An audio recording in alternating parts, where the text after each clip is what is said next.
Hello everyone and welcome back to baseball here on youtube.com/SeanOsaurusRex. I'm Sean, and 5 nights a week we're streaming MLB 11, the show on the PlayStation 2. Thanks for hanging out. I appreciate it. We have 4 games of action for you today, as we always do. We have a couple series that I just couldn't pass up between the Marlins and the Pirates and the Padres and the Astros. That'll be games number 3 and 1 in order. I did not explain this very well. And then we have the Royals and the Orioles. That's game number 2, and the Mets and the Brewers. That is game number 4. For some reason, I thought that both of the games that I handpicked were at the bottom, and they weren't. But let's actually, we'll take a quick look here at the standing, specifically at the wild card. Athletics lead the White Sox by a game. Angels 3 games back. If the Athletics lose today or the Mariners win, they'll clinch the division, which would be the second division clinching. I think the Royals are right in the same spot. Yankees already have clinched. And then we have the Marlins, the Mets, the Rockies, the Padres, and the Astros all within 3 games of each other. So that kind of gets us caught up. Diamondbacks 3 games ahead of the Rockies. Pirates 3.5 ahead. So Phillies, Marlins. I'm surprised that they have not clinched yet, but I don't know. There's still a little bit of time because it's 77, which means there's 5 games left, and so Phillies win and they have it all figured out. But we'll see what happens today. We are going to be leading off with that Padres Astros game. Well, let's jump over to our correct setup like that, and we'll jump into our game. I don't think I wanted. Did I want this game? I did. Oh, thank God. Oh, thank goodness. I was so worried that I did the wrong game. Which I guess isn't the worst thing. I just have to reset the console. But you don't want to do that. You just don't want to do that at all. Then we have a lefty versus a righty.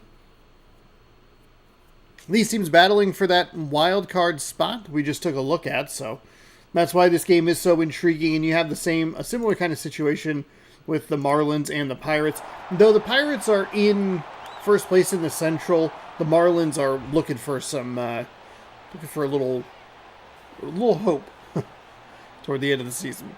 San Diego's 41-37. Houston is 40-38. So 78 games for Houston, 78 games for San Diego. Okay. Let's get you set with the lineup. It's Andrew McCutchen, the center fielder. He'll lead off for the Padres, followed by Ryan Sweeney, the DH. David Wright at third. Justin Upton in right. Jared Saltalamacchia, that's his name, is the catcher. I got thrown off by saying right back-to-back. Are you streaming on Wednesdays instead of Thursdays? Yes, because I am doing the comedy stuff on Thursdays. Oh, the description he's updating. You're right. James Loney at first. Bobby Abreu in left. J.J. Hardy at short. Brendan Ryan at second.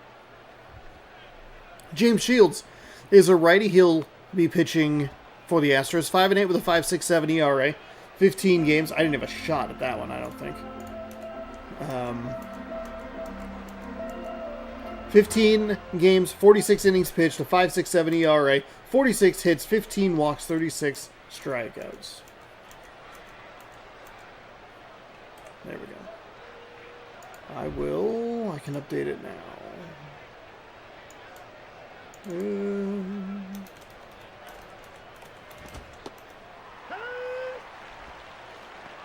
Save. Okay. It'll save for next time. Good question. Thank you for asking. All right. We have a strike for pitch number 1. We are underway here in Houston. We are wrapping up the month of June today. We have 4 days left after this. So get excited before we jump into the playoffs. We might need a little bit of a break in the playoffs, like a couple of the series go short. Ooh, he's going to put down a bunt, but it's foul. So we can try and wrap this up as timely as possible. Then we can jump into MLB The Show 26. That pitch misses for a ball.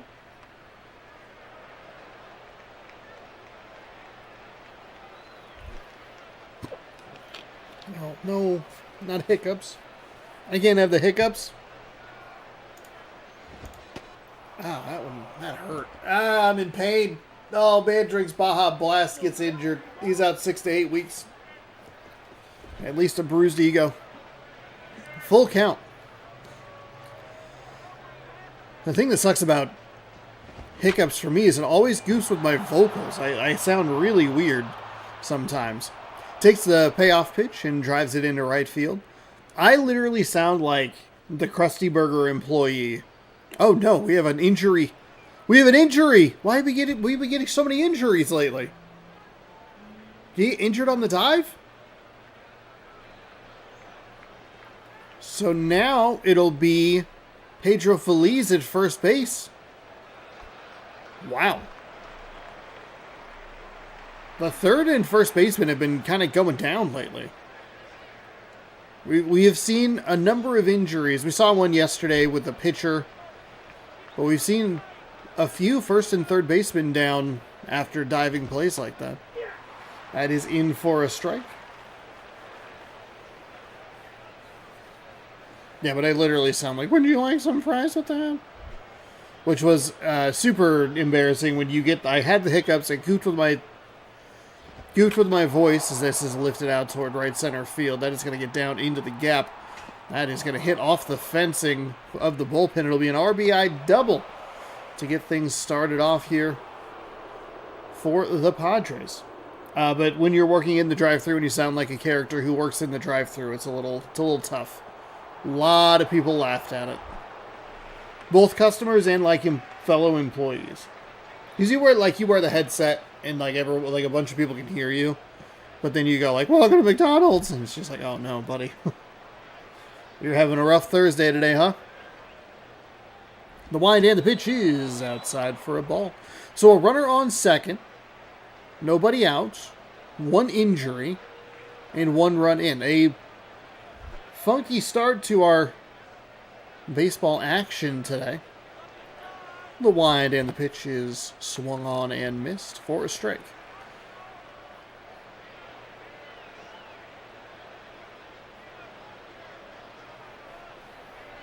Hope everybody had a good Wednesday. Happy hump day. You made it halfway through, I guess. The wind and the pitch swung on and missed. So San Diego's the team at the moment. They lead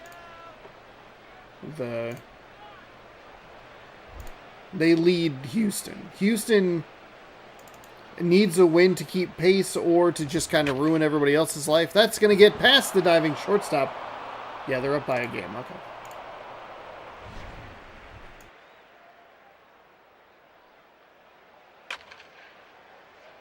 Thought I had a burp there. Justin Upton. He is second on the Diamondbacks with 3 stolen bases for the Padres. Wasn't a pitcher injured early in a game yesterday? Was I watching a different video? No, there was a pitcher injured in... Let me look at the notes.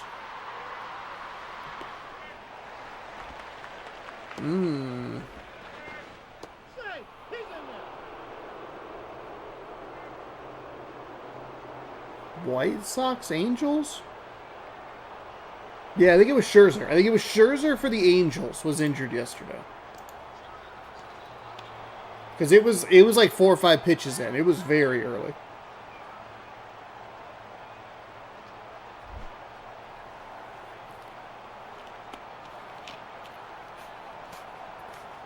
Pitcher winds and fires. That one's outside for a ball. 1 out here with an 0-1, or a 1-0 count, excuse me.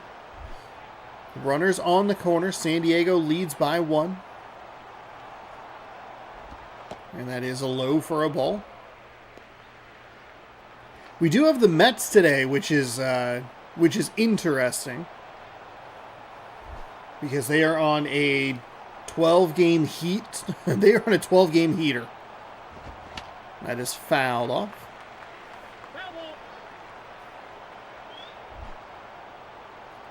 Two and 1. The wind and the pitch is upstairs for a ball. 3 and 1. How aggressive is this lefty swing going to get? Or lefty batter, I should say, going to get with a swing.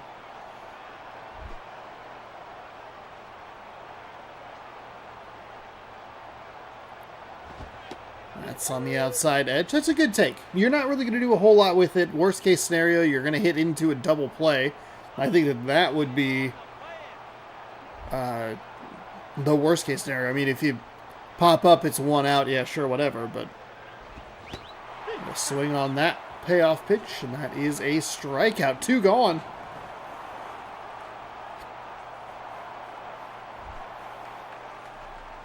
James Loney batting .303, 3 home runs, 18 RBI.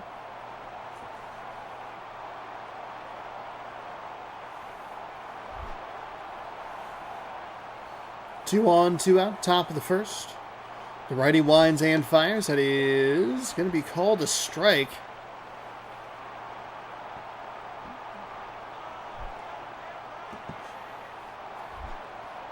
Oh and 1. I thought that pitch was a little low personally. Would have liked to see the helmet tap. That's low as well. We have seen some incredibly close overturns. Like less than 1/10 of an inch. One of them that I saw today, I don't know exactly what it's posted because stuff doesn't always show up on your timeline in order. I believe it was from today, but one of them looked like it was a really bad missed call, and then it ended up being like 1/10 of an inch off. I was like, oh, okay. I think John Boy posted it. I think is where I saw it. 2 and 2, 2 on, 2 out here in the top of the first. San Diego leads 1-0. Here's the wind and the pitch, and it is lifted in towards center field. Center fielder will come up with it as the runner hits second and heads for third. The batter will go to second. That was some aggressive base running.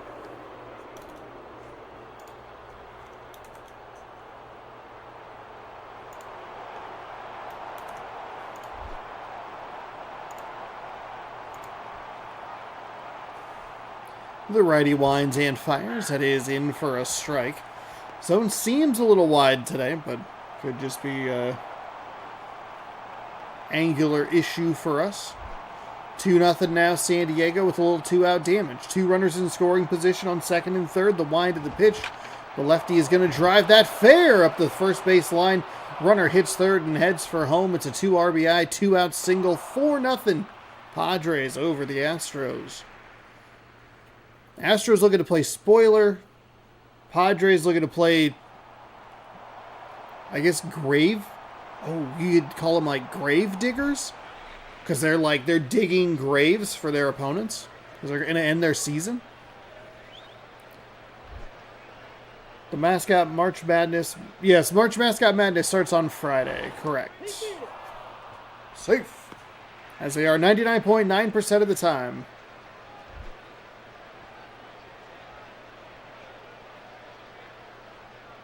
Here's the wind and the pitch. It is in for a strike.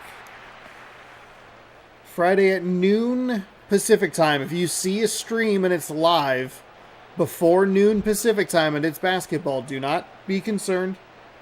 It is last chance for you to fill out a bracket.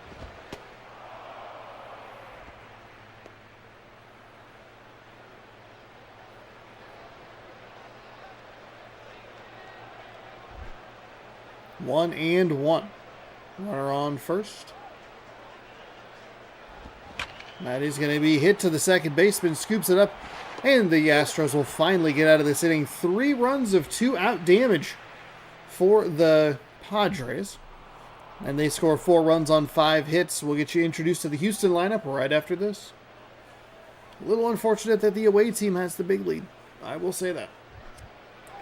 Shone Figgins. He is the third baseman, switch hitting third baseman, will lead off for the Astros. Pedro Feliz at first, Matt Holliday in left, Carlos Quinton in right, Omar Infante at second, Marco Scutaro is the shortstop, Colby Rasmus is the center fielder, Kusuke Fukudome, which I'm a little surprised to see a left-handed designated hitter in this game.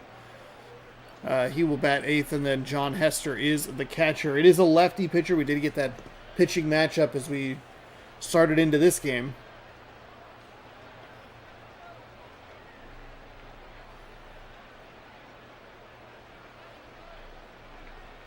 John Hester. We have a lefty, Brian Duensing, 75 with the 5.95 ERA, 15 games, 39.1 innings pitched, 60 hits, 14 walks, 21 strikeouts on the year for him. 74 hits and walks. That's over. Is that an over? No, it's not quite. It's a pretty high. It's a 1.8 walks and hits per innings pitched.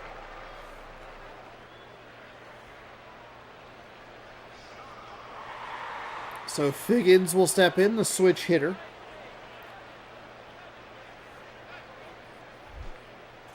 And if you are interested in March Mascot Madness, be sure to fill out a bracket. There are, I believe the links are actually in this description. I've been putting them in the other videos. Yeah, you can fill out a bracket there. If you need help with the video, I can figure it out. Inside for a ball.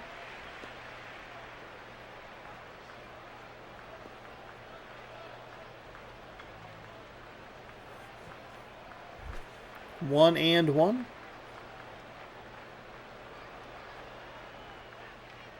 The wind and the pitch is hit foul.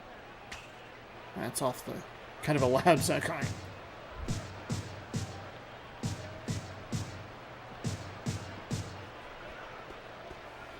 Wind, pitch, hit to the shortstop. He scoops it clean and fires to first in time for the out. One out for Houston here in the bottom of the first, trailing 4-0 already.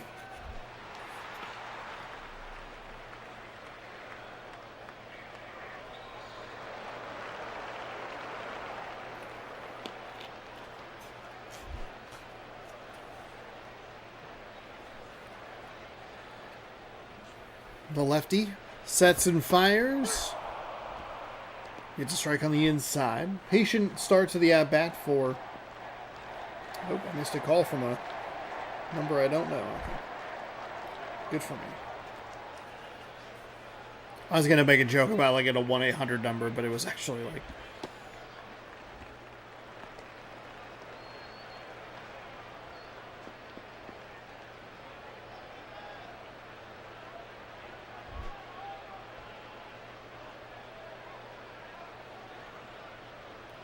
The lefty is ready, sets and fires. That is rolled to the shortstop, who scoops it and fires to first in time for out number 2.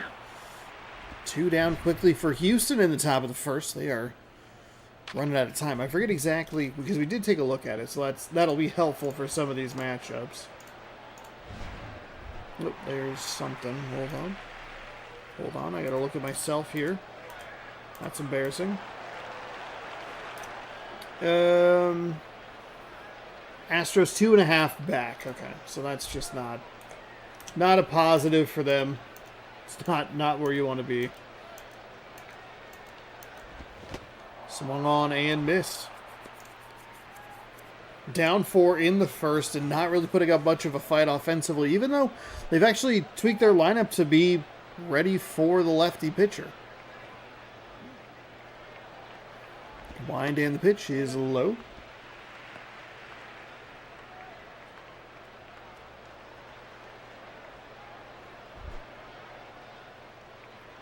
One and one. The lefty winds and fires, and that'll be hit up the third base side. Just curious if I'd be able to watch that Mariners replay today. Seems like I am not able to do that. The first baseman did not even try on that one. It was very clearly fair, and they definitely had a shot at it, but they chose not to worry about it. Ooh, an 8-8 final. They do play tomorrow, and then Friday is the late one.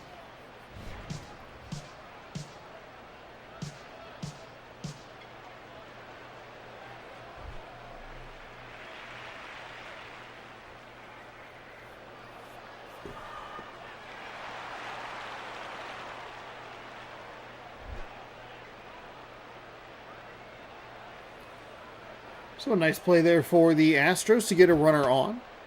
Of course, as soon as I give them a little bit of crap, they say, hey, here's the play. We'll go ahead and Go ahead and put a runner on. And we'll take a ball. 1-0. 2 outs. The wind and the pitch. It is in for a strike. Not even on the swing. That was just a pitch that leaked a little more over the plate than I'm sure he wanted it to.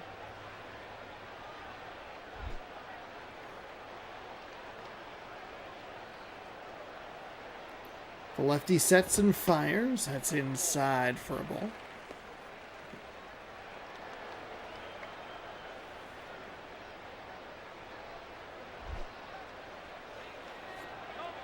Two and one. If you're Houston, do you put that runner in motion? I would say no. But this game does some wild things. You got to try and get back into this game and get some momentum, some rhythm going in any stretch or in any way you can.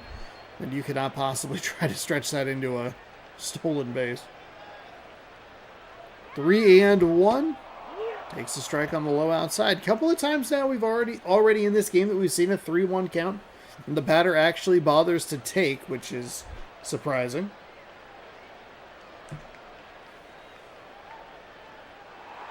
Okay, now that, well, that makes sense. With 2 outs, there's no reason not to. He'll work a walk, and that will put 2 on with 2 outs. 3 runs of 2-out damage for San Diego in the top half. What does Houston have here in the bottom half? Omar Infante, he's batting .327. He'll step up to the plate. The wind and the pitch is swung on and missed.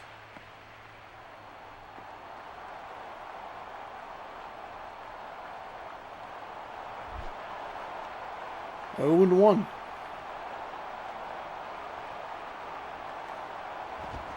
That's lifted toward left field. It's going to drift foul. Looks like it'll get into the crowd. Left fielder took a peek, but was not going to be able to get to it.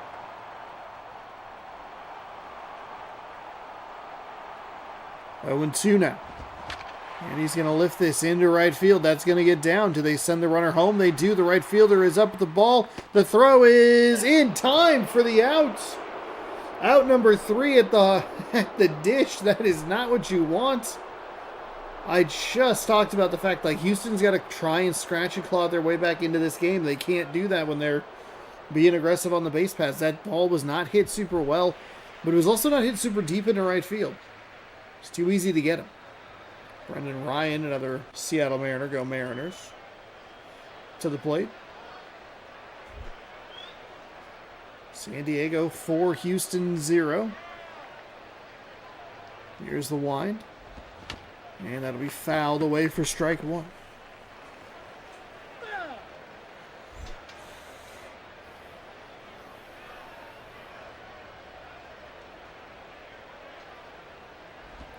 And lifted. Foul.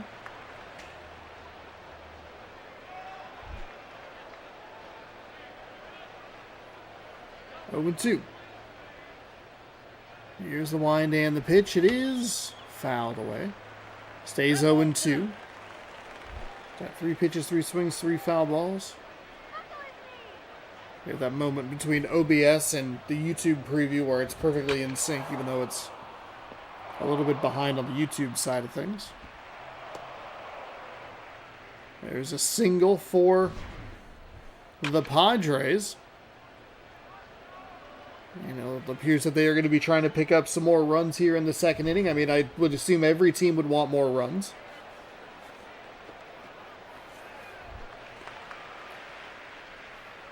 I bring it up a lot, but you look at that Rockies game where they gave up 4 in the first, and then as soon as he gave up 2 more hits, they pulled him. They ended up winning 5-4. Is that a strategy that Houston wants to employ? With their season a little more in the balance than that Rockies game at the time?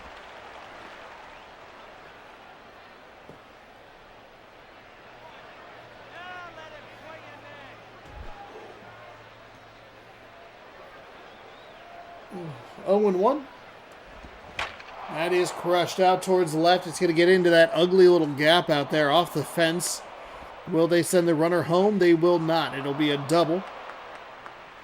To put 2 in scoring position, Ryan Sweeney, 1 for 1 with a double. He has an RBI.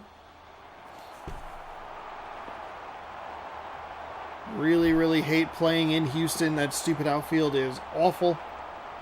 It's even worse somehow in this game. That is swung on and missed. Big ol' hack there from the lefty. 2 on and nobody out already in the second. That's not good. Houston's got to figure something out. Here's a wind in the pitch. It is low for a ball.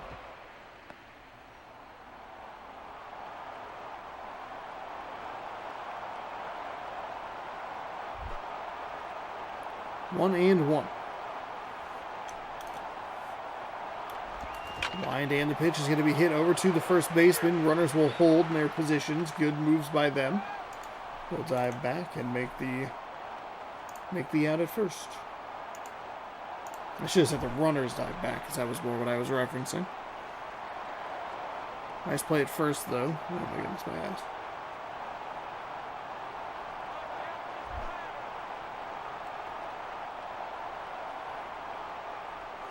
Righty to the plate.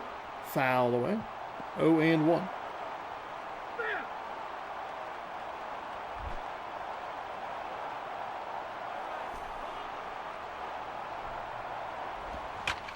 And foul at the first base line.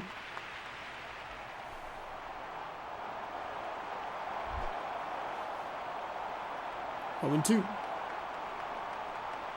The righty is ready, and that is going to be hit towards second base. They are going to take the out at first. That is a smart move. Even though they're down by a bunch, you want to just make sure that you don't make this inning any worse. Now, if Upton rolls something over to third base, first base, whatever, it's a nice, easy third out rather than, shoot, we only have one. Of course, the double play could be in order, so I don't know. You never know. But you also never know if that throw is going to come off clean or is it going to jump and, fly into the backstop area. Again, very, very smart move to make sure that you're just getting the out. Not that it mattered. They're going to score another run, 6-0.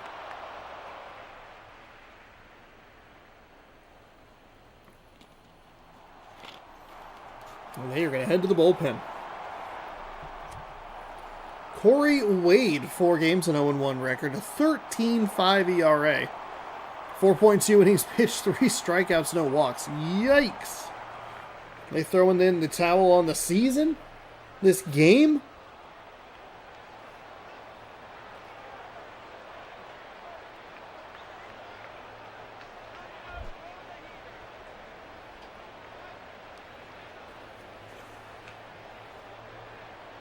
Wind and the pitch to the lefty is on the outside edge. 4 strike. Good start for the reliever. See if he can just pick up the 1 out. This is, I think, a change that's a little too late.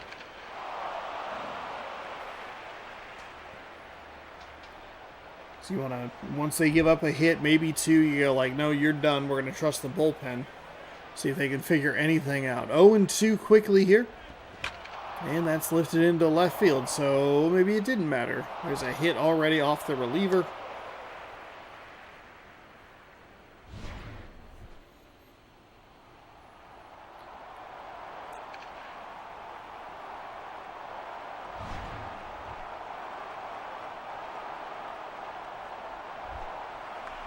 James Aloney 1 for 1. He has a double and an RBI.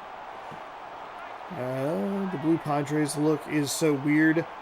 I'm used to them being brown and yellow. Yeah, me too. I like the brown and yellow more.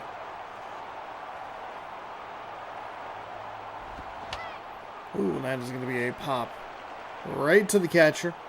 In foul territory, makes the grab, and that will retire the side. San Diego comes up with a couple of runs. The Houston Astros tap into the bullpen, but it might have been too little too late. Scutaro, Rasmus, and Fukudome stepping up for the Astros in the home half. I mean, really, the bad stuff started when they fell down 4-0 in the top of the first. The second big problem was how aggressive they were on the base paths to end the inning. Instead of having it bases loaded, tying run to the plate. Third baseman can't get a hold of that. That'll hit into center field. We'll stop at first for a single. Are there any jerseys you'd want to get?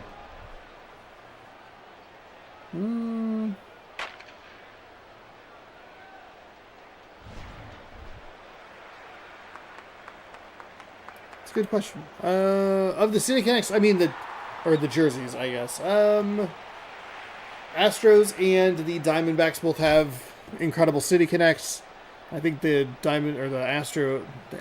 I meant the Padres. Excuse me. I'm all backwards and confused here. Padres and the Diamondbacks have incredible City Connects. I really like those. I don't know. I like the seafoam green that Seattle wears.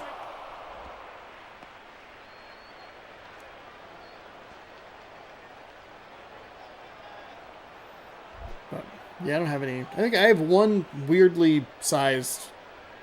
I don't know why I bought it in that size or if they just sent me the wrong one and I never knew. But steps on first for 1. The tag is missed for 2. So he'll be safe at second. I want a lot of jerseys, but as an Astros fan, except for wear a Mantle jersey. Yeah, why not? If you I mean, let me think of an example.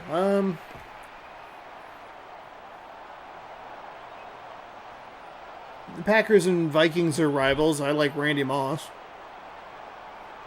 but no, that's a different thing. I like the Vikings. My mom likes the Vikings. I like the Vikings. I mean, I don't see why it would be a problem. If you player over team, especially if you like them.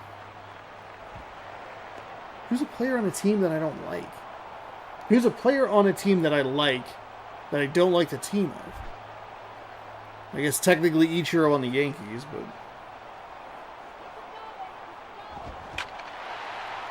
Fouled away.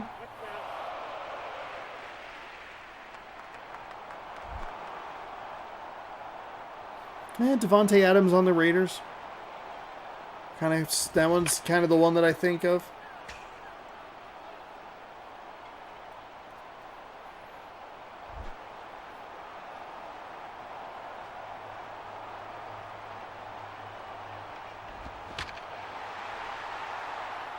Plenty of players on rival teams that I want jerseys of. The Freeman Dodger jersey. I mean, you could be cool and you could go Freeman Atlanta. That swung on and missed.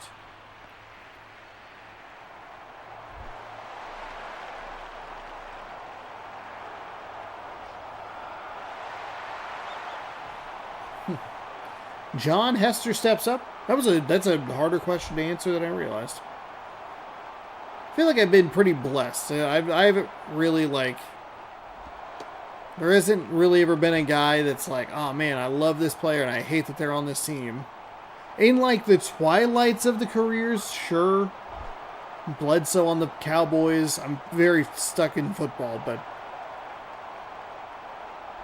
that's not. I don't think of him as Drew Bledsoe's a New England Patriot. If you're a Mariners fan, do you have a grudge against the Astros? Yes.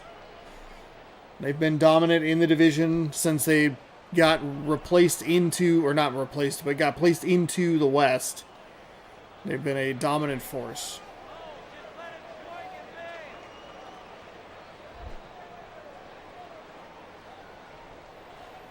Plus, I think it's just a familiarity thing of I'm tired of seeing these guys. That is hit out to left. That is gone into the Crawford boxes. Maybe even deeper. It actually hit the concourse out there.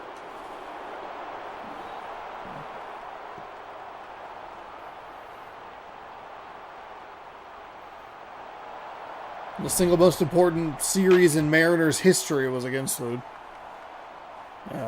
Houston Astros. George Springer Astros jersey and an Altuve one. I'd go for a Julio or Dumper. God, I like those couple of City Connects that I mentioned, but I don't know who I'd pick.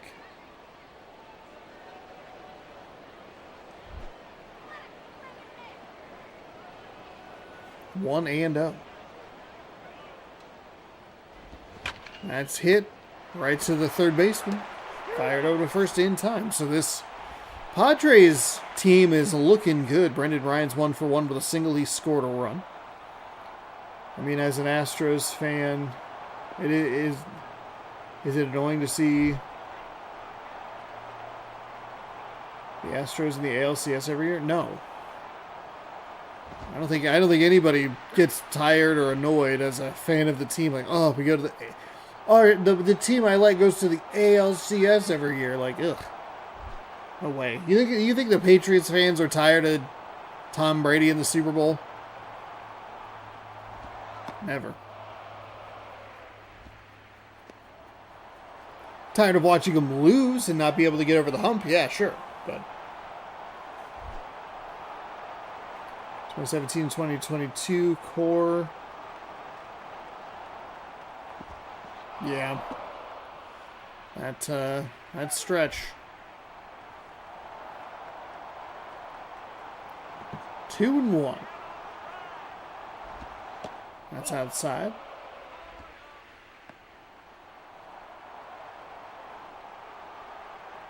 Well, I mean, yeah, at least you understand. I think that's a big win. Just being a fan and going like, hey, I get it. I like the team. I understand why you would be more salty about it than others. And not just being like, no, that's dumb. Just get over it. It was so long ago. You're so good. Go win a title. Like that's obnoxious. But being like, yeah, that sucks. that sucks.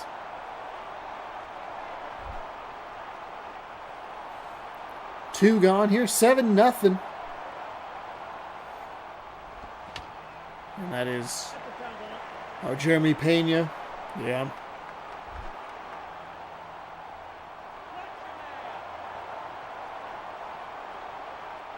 The wind and the pitch is past the catcher. Back to the backstop. 1-1, 2 gone. Andrew McCutchen. That's in at the bottom of the zone. At the knees.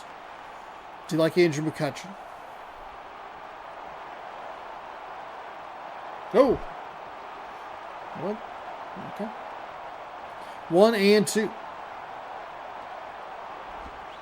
That is outside. I made a startled noise because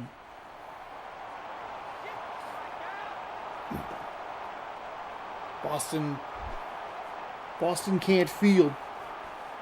2-2, 2 outs. The wind and the pitch, it is hit toward the shortstop. He'll scoop it cleanly and fire to first. And where that started in the trajectory seemed like it was maybe going to sail on him a little bit, but it's just a nice throw. 7 runs on 10 hits. Houston scoreless. 7-0. Figgins, Feliz, and Holiday. Feliz and Holiday. Really unfortunate. I mean, Houston obviously had the injury in the top of the first, but also in the bottom of the first, they could have had bases loaded with 2 outs. Instead, they got aggressive on the base pads. Could they have maybe scored a run to make it a little more interesting? We'll never know.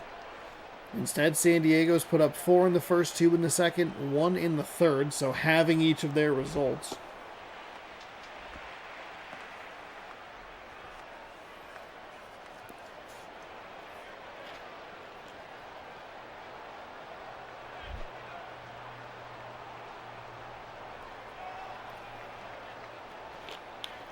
I think the Astros will be back in 2026. Very injured. I think it'll be, I would guess it'll be a 2-team race in the AL West between the Astros and the Mariners.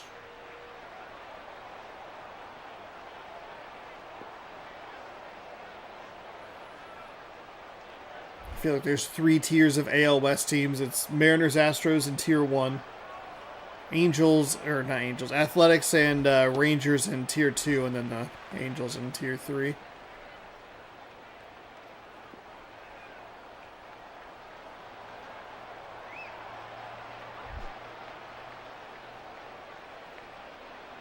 Two and 2. Nobody out. Facing the lefty. Here's the wind and the pitch. Misses the zone for a ball.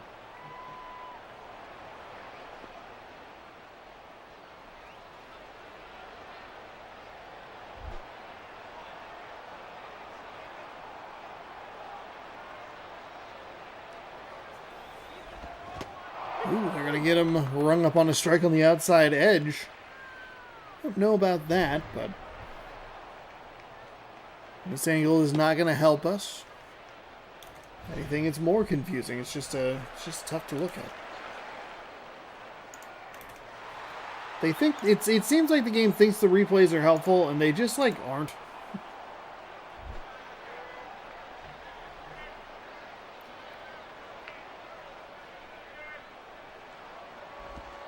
That's inside for a ball.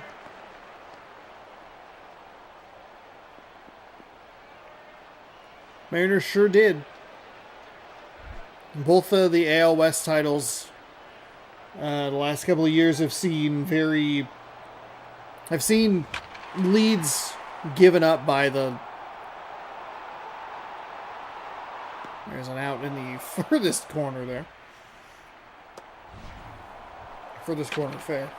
Like Seattle blew a 10-game lead in 2024 that they never really recovered from, and then Houston, from what I remember, kind of fell apart down the stretch. But there was some other teams like Detroit stumbled as well. I mean, Seattle kind of accidentally tripped and fell into the 2 spot in last year's playoffs. It is very weird. The wind and the pitch. It is inside for a ball. Or it's in for a strike, excuse me.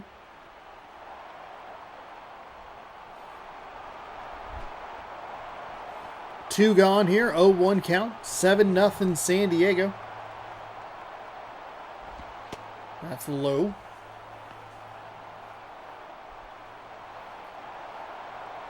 Do I have a favorite Cub or Cubs player?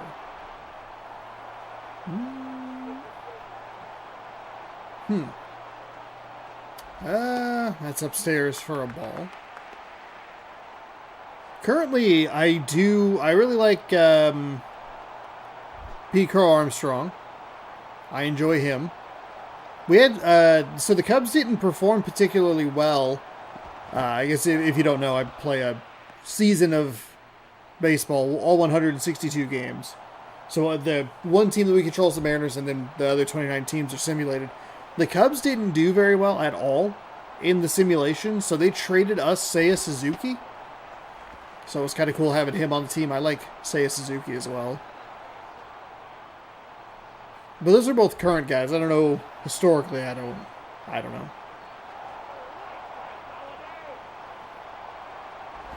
That is hit. First baseman comes up with it.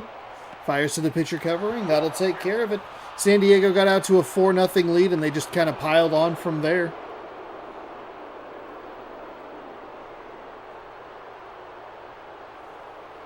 Four in the first, 2 in the second, 1 in the third. Javier Baez. Very cool. Brian Dancing? 3 innings, 3 hits, 2 strikeouts. He's your player of the game. Improves to 8-5. James Shields gets the loss. He falls to 5-9. Abreu's 4th home run of the season.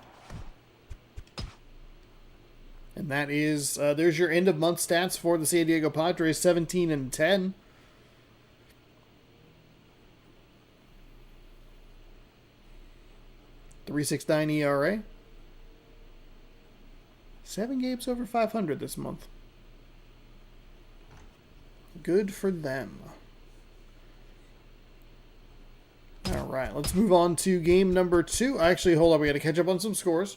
Speaking of the Cubs, they beat the Braves 5-0. That's a big loss for Atlanta as they fall to 500 at 39-39. Nationals beat the Rockies. Big loss for the Rockies as well. They'll hold at 42-37. Tigers over the Twins 5-3 in a game that does not matter. Padres over the Astros 7-0. That improves them to 42-37 to tie them with the Rockies, which means that they are tied for second in the National League West. Let's drop down to... Will I get a PS3 version of MLB 11? Notepad. Sorry. I wanted to make sure I didn't accidentally skip this. There was one set I knew that were back-to-back. Let's head to Baltimore, my own personal hell. to watch the Royals and the Orioles. God, I hate playing in Baltimore. Everyone look forward to that when we play Baltimore 7 times in 10 games. Watch that be the end of everything. Because boy, oh boy, is Baltimore just a... Whew. Boy. Oh, I gotta fix the thumbnail. Fixing the thumbnail. Don't forget to hit the thumbs up button if you're enjoying. Welcome on in, everybody. The Kansas City Royals are 44-33, looking good in that AL Central. Baltimore is out of it at 37-41. This was a wheel spin game. Bleh. As we get set, Austin Jackson leading off for the Royals. He is the center fielder, followed by Reed Johnson, the DH. Mark Teixeira at first. Jeff Frazier in right. Alexi Ramirez is the shortstop. Josh Willingham in left. Brian McCann is the catcher. Neil Walker at second. Placido Polanco at third base. One problem I have is I don't really have a dislike towards any team. More attracted to colors and make it hard for me to dislike teams. Even like the Yankees or Dodgers. Fair enough. Scott Kazmir, 6-5 with a 5.91 ERA. 15 games, 35 innings, 41 hits. I lost that one as well. They're quick. 41 hits, 20 walks, 38 strikeouts. Barely.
Test. Are we good? Oh, God.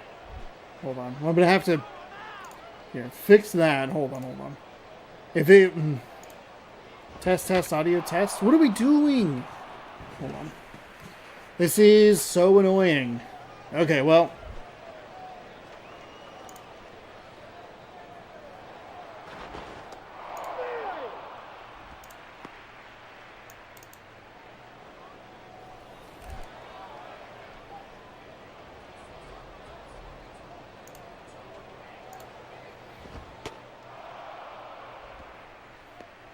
We back? We good? Oops, I didn't mean to do that. Nope, I didn't mean to do that either. There we go. We good?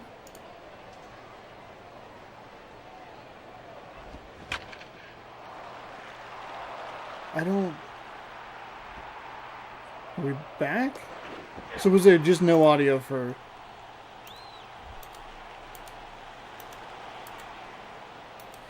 I don't know. Okay. Now YouTube gives me the thing. I think we're back. I think we're good. I think we're back. Thank you for letting me know. I hear myself through the thing. Yeah, no surprise. What a shock. What a shock. We go to Baltimore and I get absolutely Baltimore BS'd. God dang it. I didn't do... Oh, I opened a thumbnail. We should be good. Thumbs up. I appreciate you letting me know, because I don't really know what happened to cause that problem.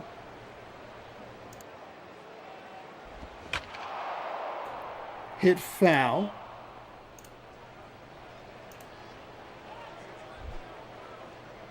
Now I gotta listen to myself over myself. God, what a cluster. Alright, I think we're good. We're done with whatever that was. Kansas City picks up 2 hits but no runs. Let's get you introduced to the Baltimore lineup. Hopefully now with audio. John Jacob Jingleheimer Schmidt is in center field, followed by Luis Castillo at second base, Evan Longoria at third, Rick Ankiel in left, Derek Lee at first, Corey Hart in right, Miguel Montero is the catcher, as Drupal Cabrera is the shortstop. David Eckstein is the designated hitter.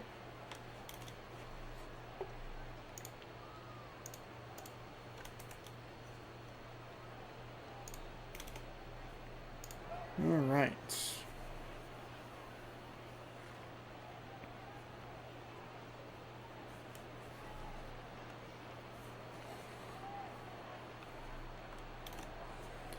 Can we get the pitcher stat line? 8-5 for Jeremy Guth, 3.695 ERA, 15 games, 41 innings, 54 hits, 15 walks, 24 strikeouts. We're back, baby. We got the stats read that time. We got it correct. Hell yeah. That's my own personal victory. The audio magically is working, and now we read the stats. John Jacob Jingleheimer Schmidt. He's a player that's now a coach. I forget exactly what team he was on, but I did see him, and I was like, oh, I recognize him because of MLB 11, the show. Here's the wind in the pitch from the righty. It's low for a ball. 1-0. The Royals aren't quite out of the woods yet, but they only need 1, maybe 2 victories to pick up an AL Central championship. That is in for a strike. 1-1.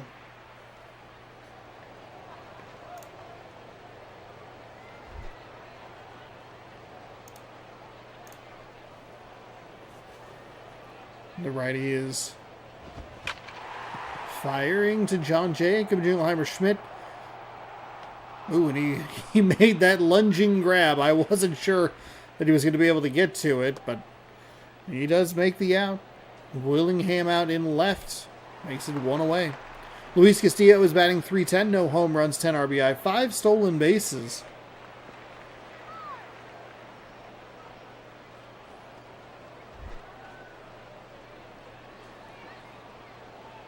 One out, nobody on. The wind of the pitch is in for a strike. It's that outside edge. Don't know that I agree with it, but it also doesn't matter. I'm not a 2011 digital umpire.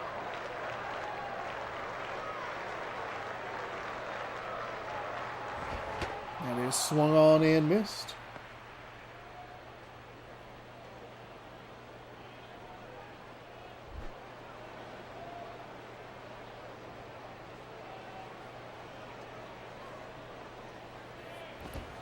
Ooh, inside to Castillo, backs him off the plate for the ball.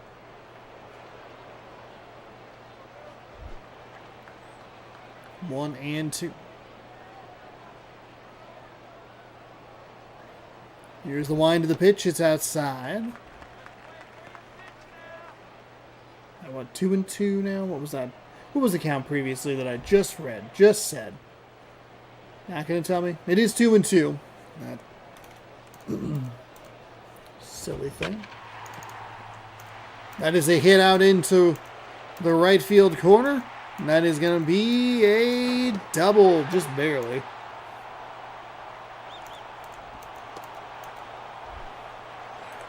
Evan Longoria is batting third with a .333 average. Kind of like how that's working out. See what he can do with a runner in scoring position here for the Orioles. Kansas City, I think, has been struggling over the last week or so. They have a losing streak in there somewhere. And that is swung on and missed. It's not quite as bad as the Braves, but it has put them in a more precarious position than they probably should be in.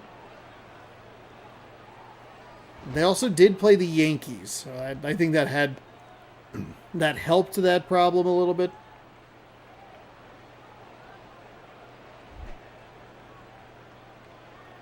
One out. Here's the wind of the pitch. It is a curveball that is drilled foul.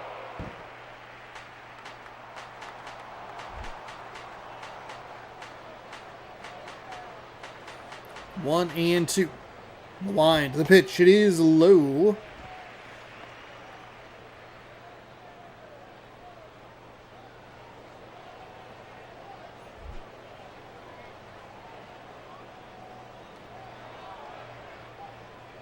Here comes the 2-2 upstairs for a ball. 3-2. Full count here.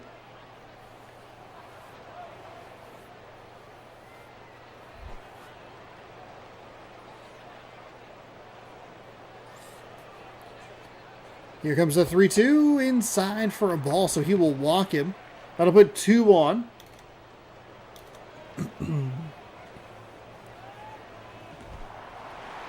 Rick Ankiel, 25 RBI with 7 home runs. Batting .250 on the season. Steps up with a runner in scoring position and a runner on first. 2 on, 1 out. Not the worst walk. The base was open. And he's able to get it past that diving second baseman. They're going to send the runner. Oh, they're going to send the runner home. He's going to get there. Comes up with the ball, but it slipped out of his butterfingery hands. That is going to allow the run to score with no contest.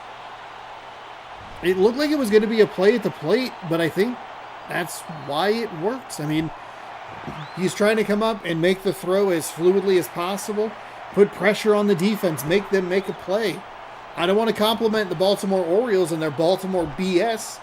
We went to Baltimore. My audio broke for literally like the first time I've ever done a stream. So that's cool. That's fair at the third base line. Runner will hit second hard and head for third as the left fielder comes up with the throw. It is not in time. Safe. 2-0 Baltimore. So now it's going to be up to the White Sox. I think... Well, no, because Kansas City hasn't clinched a playoff spot. They haven't clinched a playoff spot because of Oakland.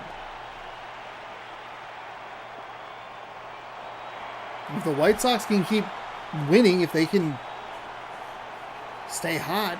I don't know that they're hot. I think they lost yesterday, but that's inside on the corner for a strike.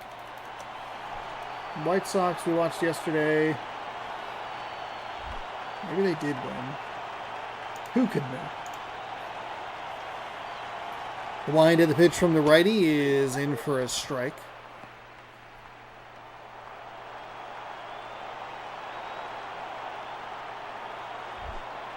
Oh and 2. Runners on the corners with 1 gone.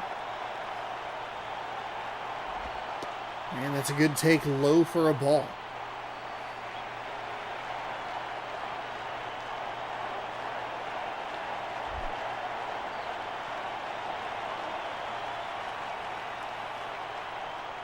Sets and fires. They're going to call a strike right at the letters.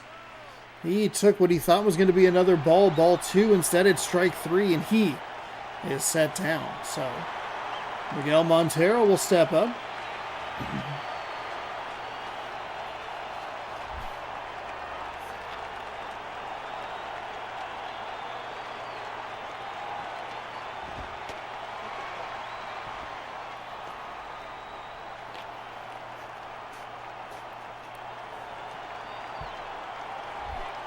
1-0. 1-0 to Montero as that is lifted. And hey, Kansas City's going to get out of this with just 2 runs given up. And we will head to the top half. It'll be Ramirez, Willingham, and McCann.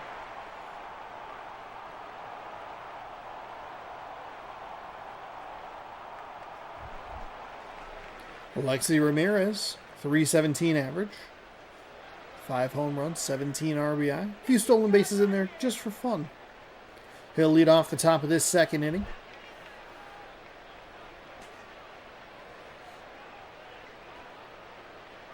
As the lefty winds and fires, it gets the outside edge for a strike. 0-1. Orioles lead this one 2-0. At this point, just looking to play spoiler, try and get as close to 500 as they can.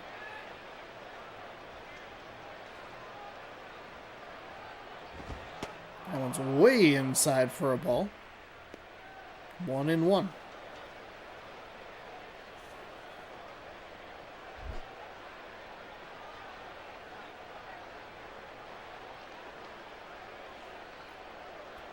Here comes the 1-1 pitch. It is low and inside for a ball. 2-1.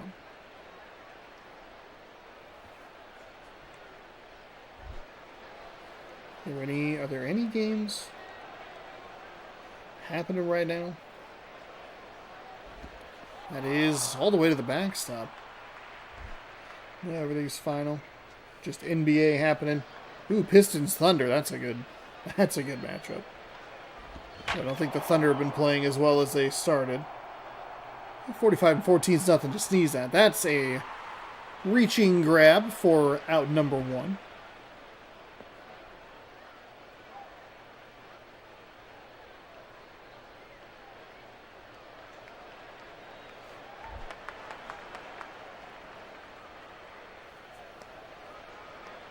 Josh Willingham. Did I call him? I don't think I used his first name. I think I just called him Willingham when he made that catch out and left. I was like, oh, did I call him Travis Willingham, the voice actor? Cool. That'd be embarrassing.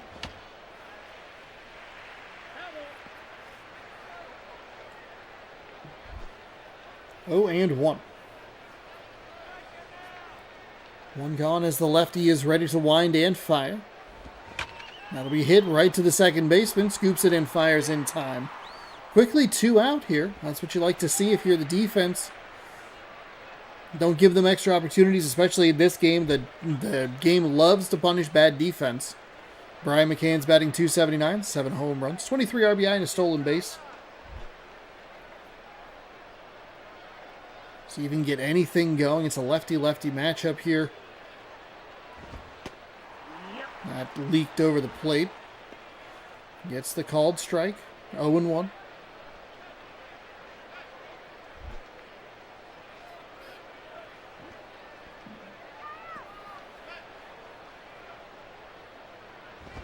That is upstairs somehow. Wonder if we were to overlay those pitches with that one, with the one that was called strike 3. Are they the same pitch? Seemed like that one was lower maybe and was a ball. Hit to the third baseman, and it's a quick 1-2-3 for the Royals. Good job by the Baltimore defense to make the plays that came their way. Hold on to that 2-0 lead and try and add on here in the home half of the second. Cabrera, Exton? Did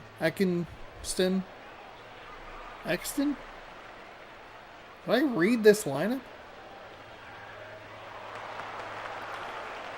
As Drupal Cabrera is going to lead things off for the Orioles. Home half of the second. The righty is ready. Here's the pitch. It's inside for a ball. 1-0.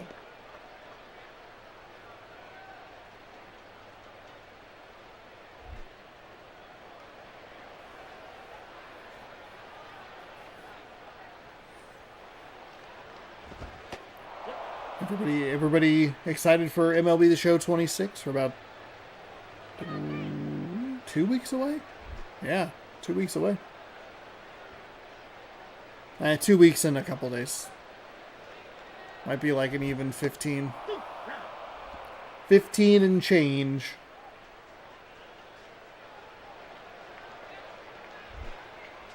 One and two. I'll be here live on youtube.com/SeanOsaurusRex for launch day antics.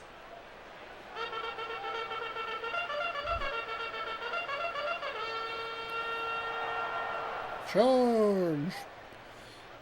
Here's the wind and the pitch. It is. Ooh, that's a big looping curveball. How much of it did he get? The left fielder is tracking it. It is a catch on the warning track as he kind of stumbles into the wall a little bit. It feels like a very video gamey out. And it's Willingham making a nice play out there. David Eckstein. David Eckstein stepping up. It just zeros across the board for him. Giving him a little bit of a run. See if he'll be a factor next season. That is lifted into center field. And that'll be a 1 pitch, 1 swing, 1 out. So, 2 gone quickly here for the Orioles. Did I think that was out number 3? I'll never tell, but yes. I was waiting for them to run off the field as I mentally prepped like the next piece of commentary. My brain was loading, and then I had to switch up real quick. Wait, hold on, they're not done. John Jay, Kip Jingleheimer Schmidt up for his second appearance. 2-0 Baltimore in the bottom of the second with 2 outs. That pitch misses low for a ball. 1-0.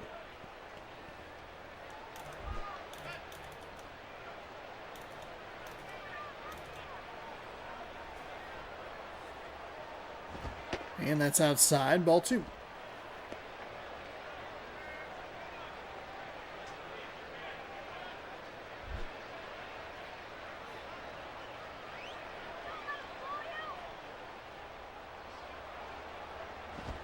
That is inside, ball 3. 3-0, hands off controller, or do you let it rip? I mean, you're up by 2. I think you'd like a little more insurance here in the bottom of the second. We'll say hands off controller. That's what they'll do. The automatic is in for a strike. 3-1. It's kind of weird how passive I want them to be on 3-0 and how aggressive they are on a 3-1. The righty sets, and that is going to be hit into right field. Second baseman kind of thought about it and then thought, you know what, not worth my effort. Luis Castillo, 1 for 1, a double and a run.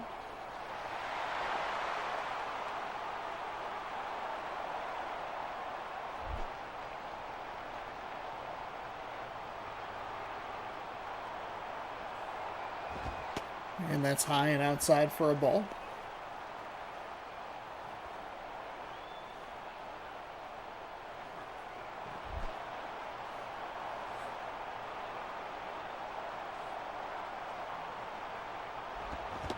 Swung on and missed.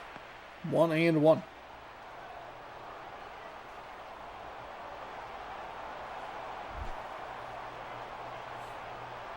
One on, 2 gone. That is lifted. Second baseman, hey, made the play that time. Gave up on it to turn it on for the next opportunity. Weird sequence. I don't think it was going to get to it on that first one, but just an interesting thing to see back to back. It's Doomit. No, that's not him. Who is that pirate? Neil Walker.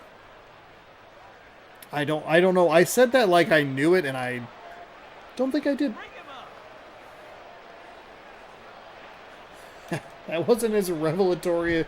Like, oh, Neil Walker. I know Neil Walker. I was like, no, you don't, Sean. You don't. Kansas City. Neil Walker of the Kansas City Royals takes that pitch inside for a ball. 1-0. They need 2 runs here in the top of the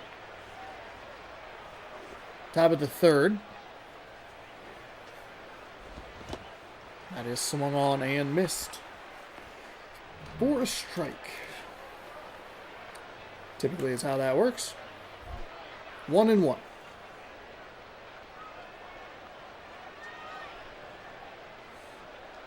Here's the wind and the pitch. That's way low. You can be a little more aggressive here. Tying runs on deck. So the home run doesn't kill you. It's not a great situation, but that's fouled away. I love when the catcher stands up and like turns around at him. Do I have a ball now? Can I have a ball, please? Here's the wind of the pitch. It is outside for a ball.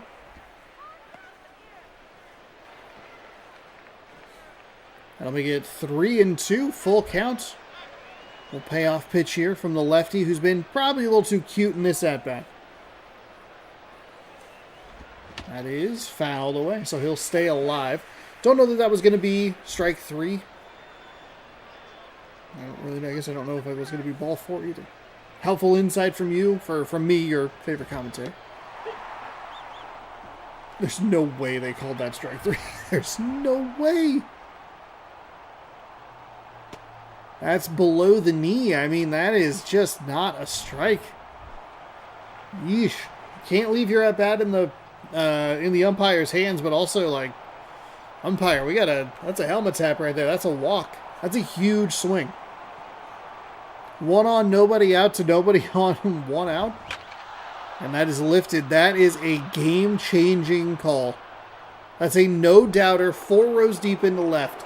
If he calls that previous pitch, or that strike 3 pitch, correctly, it's a 2-2 game instead of a 2-1 game.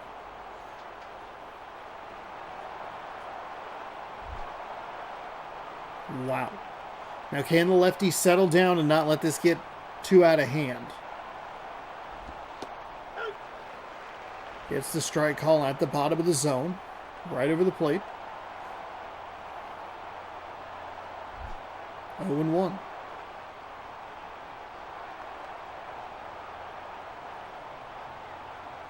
Lefty winds and fires outside. Ball 1.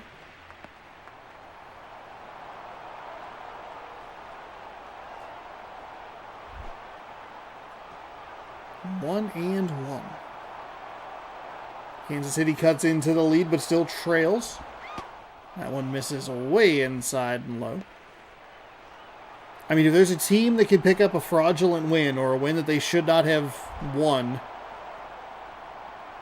it's the Kansas City Royals. They have the most fraudulent win of every win we've seen this season. Okay, right to third base.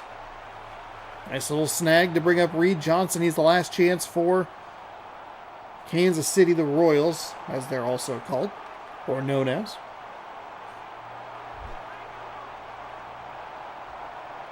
Two one. 2-1 the score. Here's the pitch. Ooh. Just misses high and outside.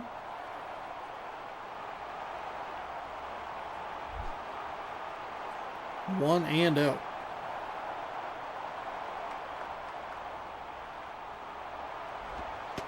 And gets the strike at the knees. At the bottom of the zone has looked like it's just a little extra low. If I'm the lefty, I'd probably try to attack down there a little bit more.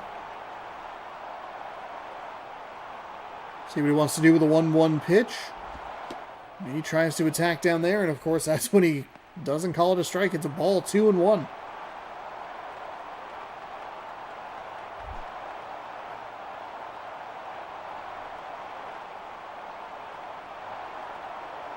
Lefty stays outside, 3-1. Uh-oh. They're going to bring the go-ahead run to the plate. If he goes to that low part of the zone again, batters love swinging on 3-1. No, instead he left that up in the zone, but he doesn't get to it correctly. Skies it into left. That will be the catch and the game. 2-1. One call did change the course of this game, because the immediate next pitch was a home run. Otherwise, it's 2-2. We're heading to the bottom of the third, so wow. 2 runs hasn't been quite as safe as we've thought it would be. Usually 2 runs is enough in these 3-inning games, but A couple times now, it hasn't quite worked out. Scott Kasmer, he's your player of the game. 3 innings, 3 hits, 1 strikeout. Baltimore upsets Kansas City. Scott goes to 7-5. Jeremy Guthrie falls to 8-6. Polanco's 6th home run of the season. Kansas City's monthly stats 16-11. Actually, not that bad. I wouldn't be surprised if a lot of those losses had piled up recently. Because they're really only a game worse than San Diego, who was 17-10.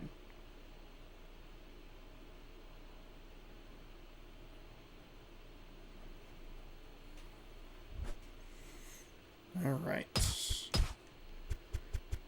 The games were back-to-back. We are going to slide down to the Marlins and the Pirates, and then there's Mets, Brewers.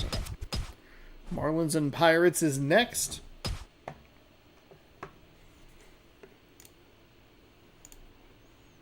Welcome on in, everybody. Thanks for hanging out. Hitting that like button. I literally saw the number change. I appreciate it. Bam. Game number 3, Pirates and Marlins. This one's just too good to pass up. We're going to PNC Park.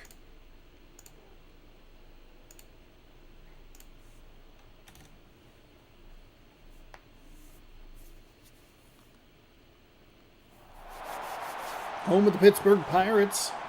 Pirates are in a good position in the NL Central. They're 43-34. The Marlins fighting for that wild card spot at 42-35. At the moment, 42 seems to kind of be that magic number.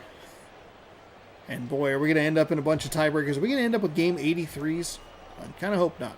Lance Nelson is the center fielder. He'll be leading off for the Florida Marlins, followed by designated hitter Todd Helton, third baseman Alex Rodriguez, left fielder Pat Burrell, right fielder Garrett Jones, first baseman Paul Konerko, shortstop is Orlando Cabrera, the catcher Jesus Flores, and second baseman Danny Espinosa. That's your Florida Marlins lineup. Those top 2 hitters in the lineup really need to come through. They just, God, they've been so inconsistent all season long, and it just leaves Alex Rodriguez with nothing to do. 2 outs, a great batting average, and just, there's no one there. There's no one to help. There's no one to help him help. John Lackey is 8-4 with a 2.96 ERA. 15 games, 45.2 innings pitched. 51 hits, 9 walks, 27 strikeouts on the year. Pittsburgh Pirates defensive lineup. That's what it looks like. Julio Lugo. Oh. Okay, so this happened when I came in to get the thumbnail. They made a substitution immediately at first base. That is odd. I didn't think that was going to happen twice. Ooh, pardon me. But apparently somebody filled out the lineup card wrong. And we're underway with a 1-0 count.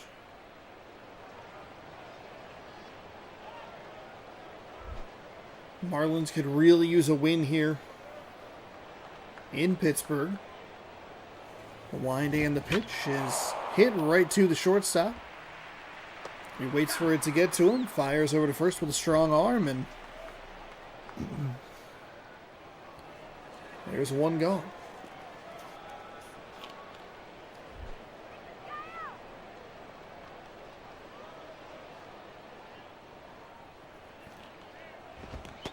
And that is on the outside edge. First strike.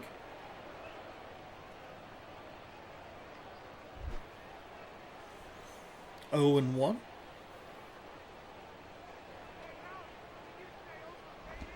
Ooh. Moved his feet. And in true Pirates fashion, the first batter is, in true Marlins fashion, first batter is down with no real question. And it feels like even the times that they've been able to get the leadoff batter on via hit, walk, whatever, Todd Helton's done a really nice job to just hit immediately into a double play. Thought about it. Doesn't get the... No appeal down to third. Pitcher doesn't get the strike on the outside. Yo, walk-off, how you doing?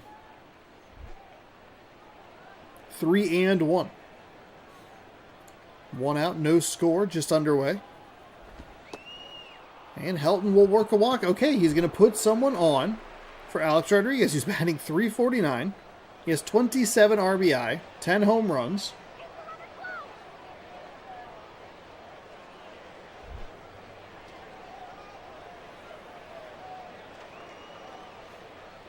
What can he do with a runner on first? He'll take a... Really? He really? No way. I am watching the replay of this. Okay. It's not as bad as I thought it was, but also, like, that's not... I don't think that's a strike. Weird fact time. The yo-yo was invented as a weapon, not a toy. That is a weird fact. Thank you for sharing.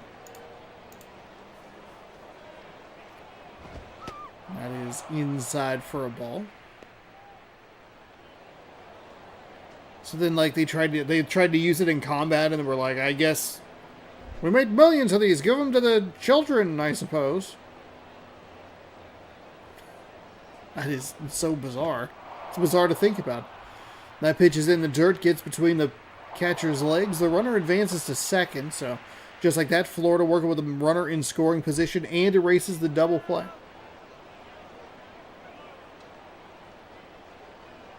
Here's the wind and the pitch inside. That got away from the catcher, and he advances all the way to third.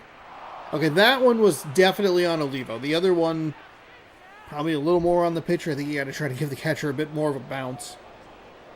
It's a full count for Rodriguez, who has now seen a runner move from first to third on 2 pitches that got to the backstop.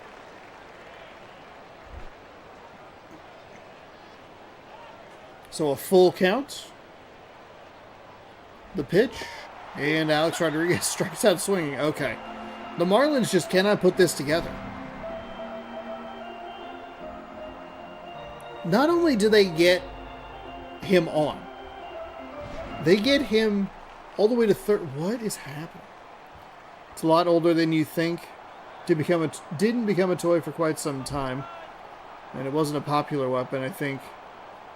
Regional to a place in China, maybe Japan. Oh, okay. I mean, I was going to say, that would have had to have existed as a weapon prior to guns. Oh no, here comes the yo-yo guy. Look out.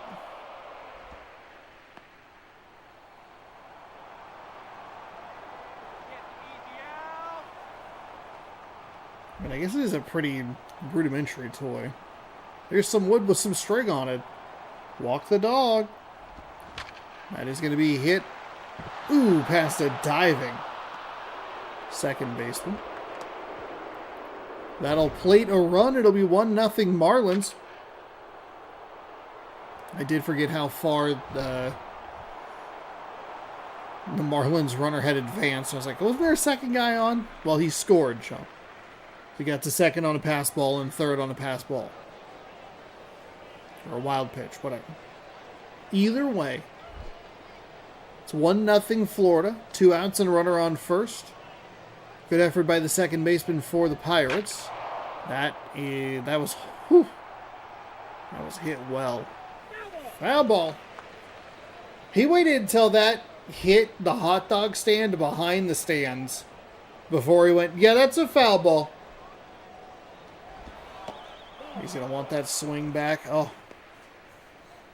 It's so much distance. That might not have even stayed at the stadium. It does angle pretty steeply up, though. So probably would have stayed in the stadium. Why not try to get it dunked into the river? Here's the line to the pitch. It is fouled away.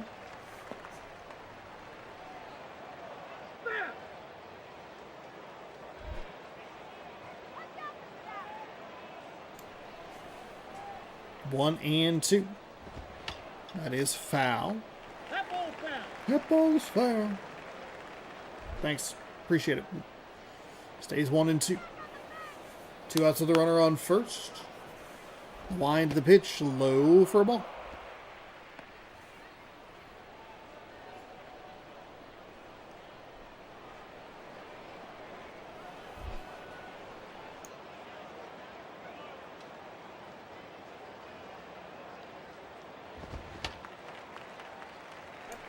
Foul ball yet again.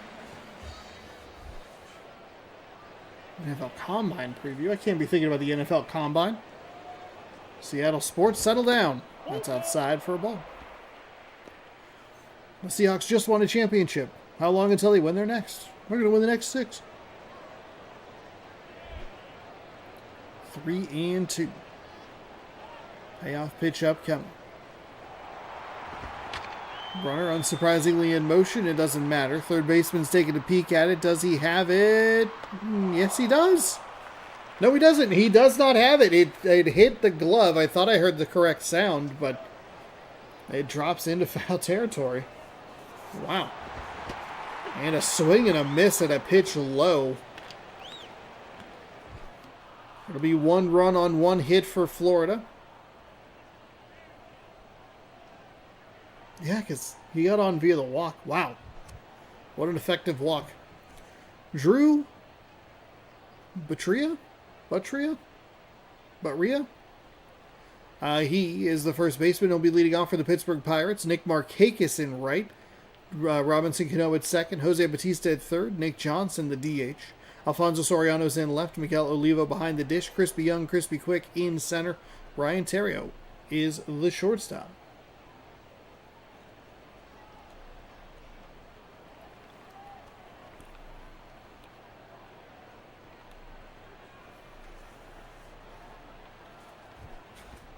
Justin Masterson's 5-9 with a 3.11 ERA, 15 games, 46.1 innings pitched, 42-15 something.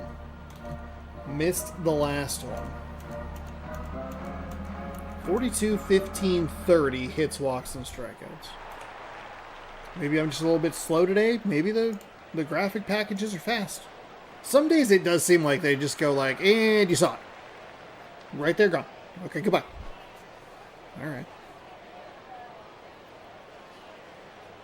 Pittsburgh finds themselves down 1-0 in the bottom of the first. He'll take a pitch for a ball upstairs. This Pirates offense at times has been very explosive. They have, with the Royals, they have scored 14. That's the most in a 3-inning game that we have seen. Actually, a pretty good pitcher for this sim. Yeah.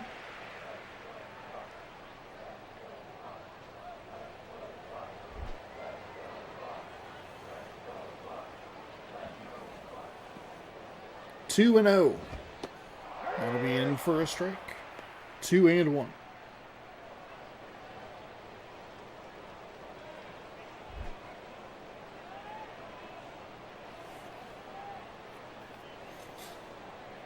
Here's the wind and the pitch. It is high for a ball.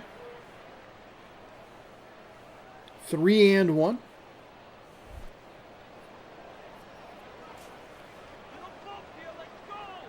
How aggressive does he want to be? Really aggressive. That was a pitch that was... He was so far inside. I don't know if the umpire gets fooled and calls out a strike. He's probably lucky that he didn't get a piece of it. And that is fouled away.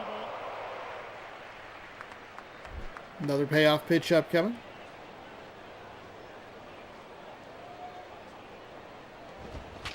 And he'll roll that foul.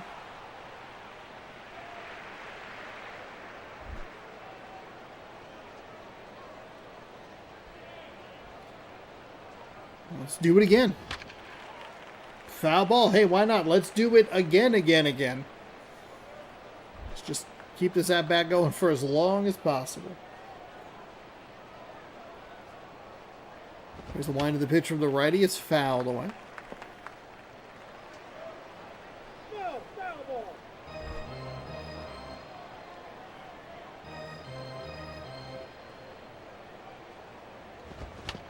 That rolled over, foul. Foul ball, another foul ball. And we're doing it again. Yet another payoff pitch upcoming. This is still just the first batter he's seen. That's going to stay alive.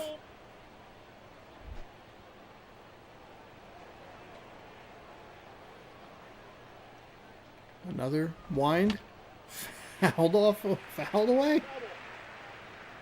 Holy moly.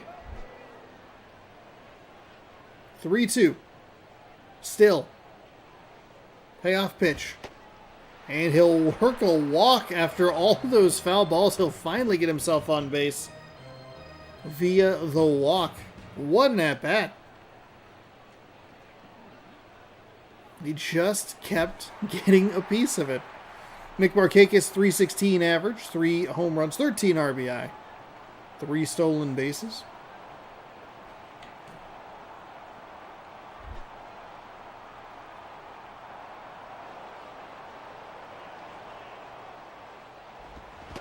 Swung on and missed.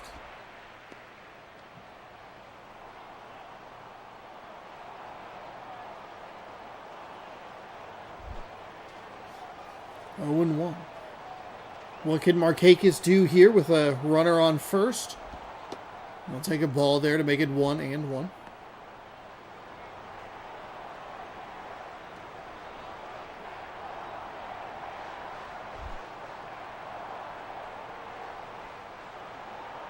The righty is ready. The wind, the fire, the pitch is pulled foul. Up that first base line. Usually Markakis leads off for the Pirates, so have him a little further down the lineup is surprising. Ooh, this one's going to get skied out towards left field. Actually, it's going to be more in the gap. Center fielder comes in to make the catch, and that will be out number 1. But it'll bring up Robinson Cano. He's batting a flat .400 with 5 home runs, 28 RBI, no stolen bases. I don't think that's really surprising for Cano,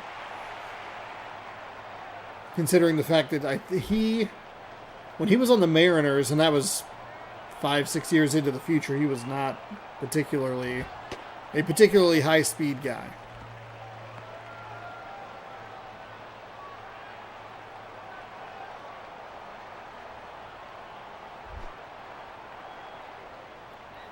One and 0.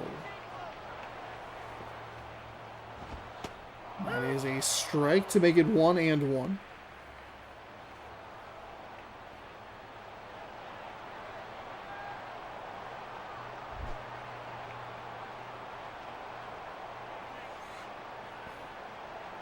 The 1-1. They put the runner in motion. This is flared into foul territory. That is a foul ball and just a harmless strike. But they did try to put the runner in motion. Will they do it again? No. 1-2.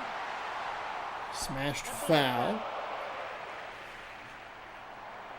And already this pitcher having trouble with some of these 2-strike counts and getting the out. Another 2-strike pitch. That one's thrown low to even the count at 2-2.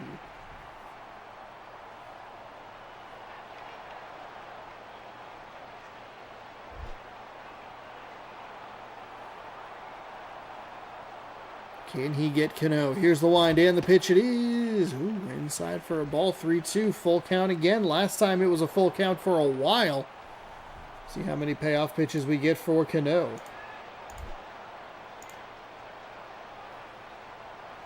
Here's payoff pitch number 1. And that's it. Okay, just the one. All right. Sorry, Cano. I feel like I maybe jinxed you a little bit there.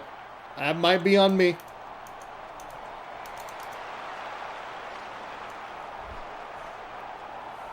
So it'll be Batista with that runner on first. Oh, and Batista is going to make sure that that runner on first scores. It is a 2-run absolute mammoth shot. Batista crushes it to left. Holy cow.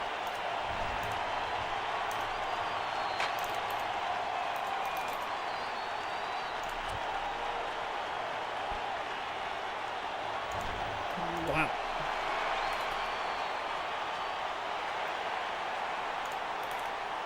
Oh, good. And you're way behind there, YouTube. All right, 2-1. Just like that, the Pittsburgh Pirates flip it in their favor. God. Oh, it's got right past the second baseman. He did like a fancy dance move. And he just let it go right through his glove and his thigh. Brutal break for this Marlins defense. That's 2-out damage, by the way. That's a 2-run, 2-out home run. It's kind of what the Orioles were looking for. Who the Orioles play? They played the Royals. That's what the Royals were looking for, that 2-run, no-doubt home run, but got taken away thanks to a bad call. Soriano takes a pitch low for a strike. 0-1.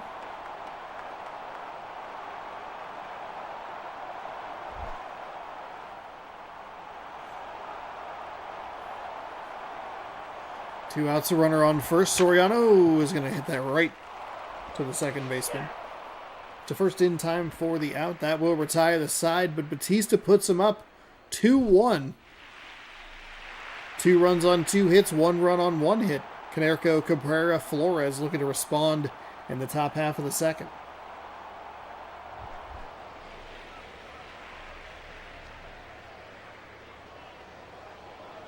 Paul Canerco is going to lead things off for Florida.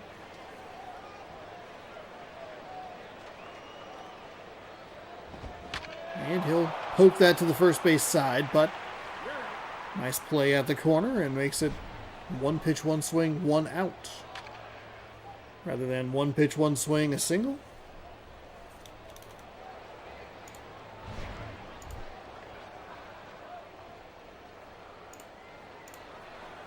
Orlando Cabrera up next.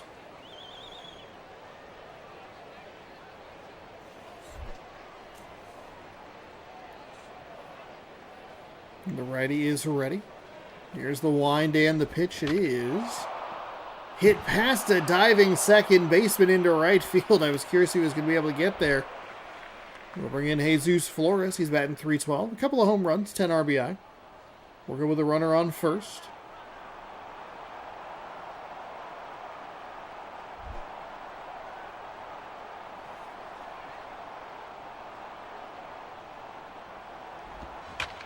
And that'll be rolled. Second baseman comes up with it. Underhand to second for 1. To first for 2. The double play retires the side. Florida picks up a hit, but immediately hits into a double play. It'll be Olivo, Young, and Terrio coming up for the Pirates. Olivo, an opportunity to kind of get himself back in good graces. He let 2 pitches go by that allowed the walk that was issued all the way to third.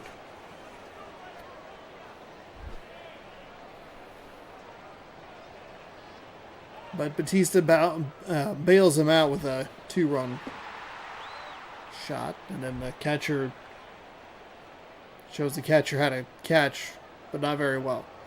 1-0. That ball got all the way to the backstop, no problem. That pitch is in for a strike. 1-1 the count.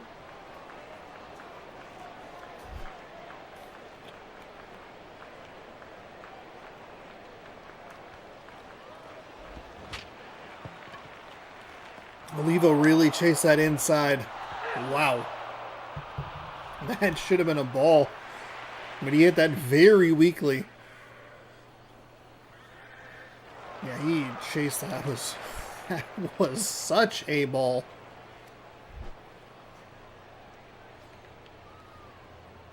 Oh, goodness gracious. There we go. That's a hit up the first base side. I say, oh, goodness gracious, my eye is bugging me. It's a single, and that will bring Ryan Terrio up. 150 games with Chicago Cubs and Lad. Shush Lad.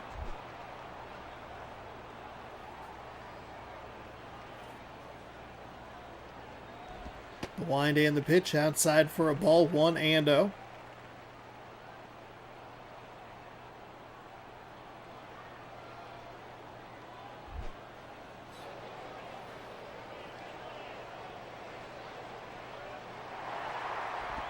And they're going to try to get him down to second. They will safely. The pitch was low. Should have been ball count. So it should be a 2-0 count. And now there's a runner on second. Still have the 1 out, but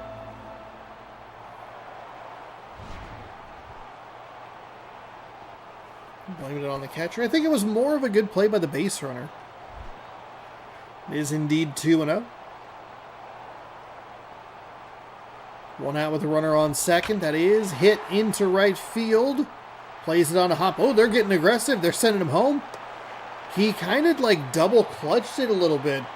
It was not shocking. Some of you have heard this before, that something in this game is not fluid or, you know, has any sort of rhythm to it.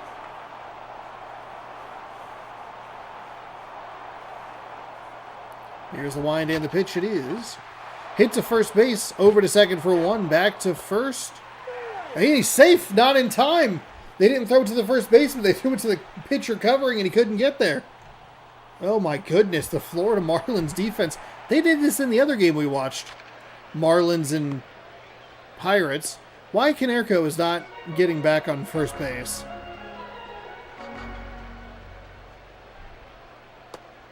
Oh, he's incredibly out. Are you kidding me? Ball's in the glove. What Baltimore BS is this? I thought that looked weird.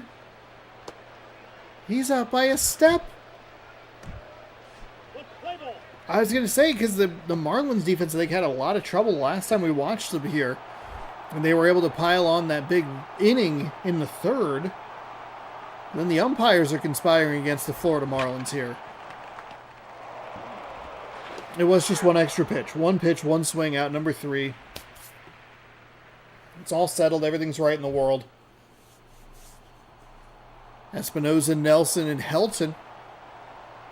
Helton, the lone run for Florida. They find themselves down 2 as we head to the top of the third. Danny Espinosa is batting .268, a couple of home runs, 7 RBI.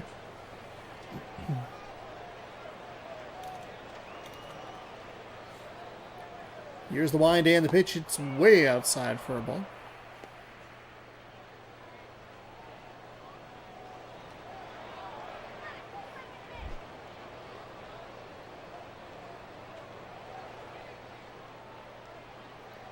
Here comes the 1-0.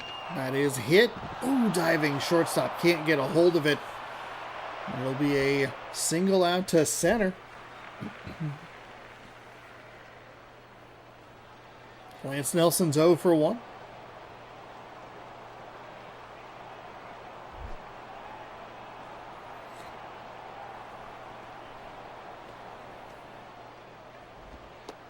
He'll take a strike on the inside, 0-1.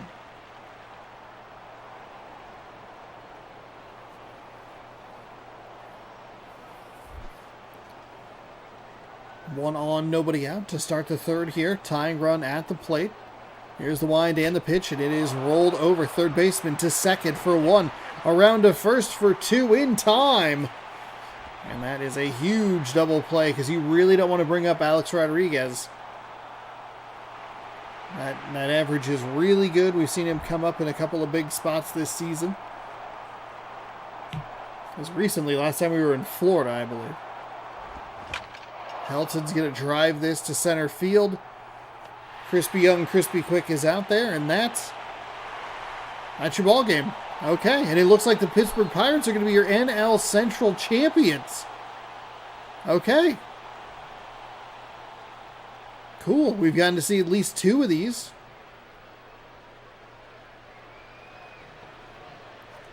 The Marlins are going to be in kind of a mess still with that NL wild card. We can check that out before we head to our 4th and final game, Brewers and Mets. Jose Bautista 1 for 1 with a 2-run home run. He's your player of the game. John Lackey improves to 9-4. Justin Masterson falls to 5-10. Bautista's 8th of the season, and it was a no-doubter. The Florida Marlins 11-17 that month. Interesting we don't get the Pittsburgh Pirates, who just won the NL Central stats, but whatever. Whew. 11. They have 6 games under 500. Yeesh.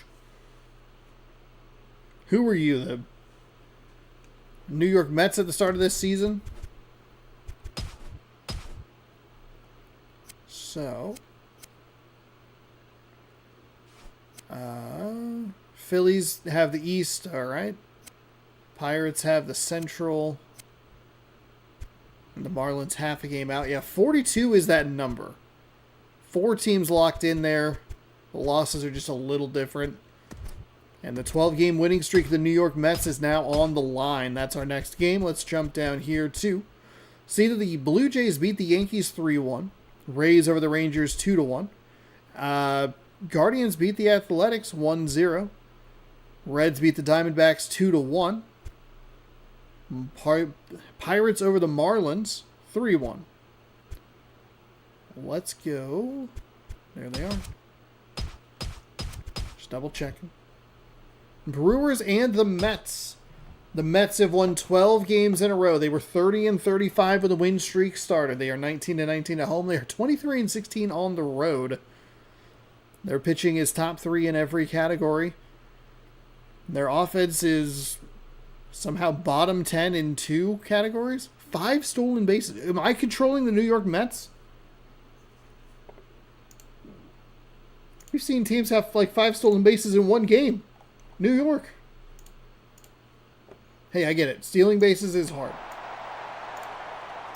Welcome on into Miller Park, home of the Milwaukee Brewers. They are 35-42. They were never really a part of this season. The New York Mets, 42-35. They are shockingly a part of this season at this stage in the game. Like, just unreal, honestly. So we jump in. Joe Mather is the center fielder for New York. Dustin Pedroia is at second. Pablo Sandoval at third. Aubrey Huff at first. Hunter Pence in right. Lyle Overbay, he didn't play for the Giants. He's a Pirate. He is the DH. Connor Jackson is the left fielder. Ramon Castro, the catcher. Ramon Santiago, the shortstop. I get so, because Sandoval and Huff are Giants, and then Pence is a future Giant in this game. Lyle Overbay, I just assume that they're going to keep the Giant train rolling. Matt Garza's 8-5 with a 4.32 ERA. 14 games, 41.2 innings pitched, 42 hits, 19 walks, 25 strikeouts. And we got that one. 4th and final game of the day. Thanks everybody for hanging out.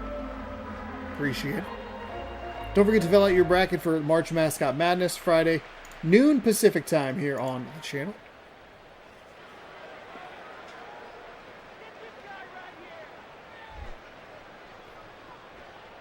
Now let's see what the Mets can do. If they lose, that means that there would be 4 teams within a half game. If they win, they have it all to themselves, which is mind-boggling considering that they started 0-6. If they just get 1 win in those first 6 games. Ooh, thought about it. No appeal down to first. That specific animation is always the one that I think that they go around on because it just seems... It's a different style of animation than the other check swings. Here comes the 2-0. That is lifted out to right field. I'm going to fix the wheels on this chair. Oh, God. I'm going to crash into a bunch of stuff that I put on the floor yesterday that I forgot was there. I can feel it just tilts, it's moving to the left. Stop.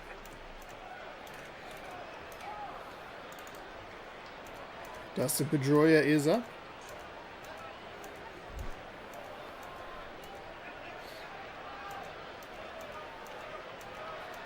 Here's the pitch from the righty.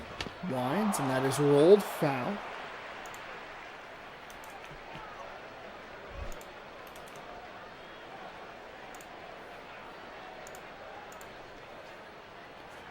Here's the wind and the pitch. It is upstairs for a ball.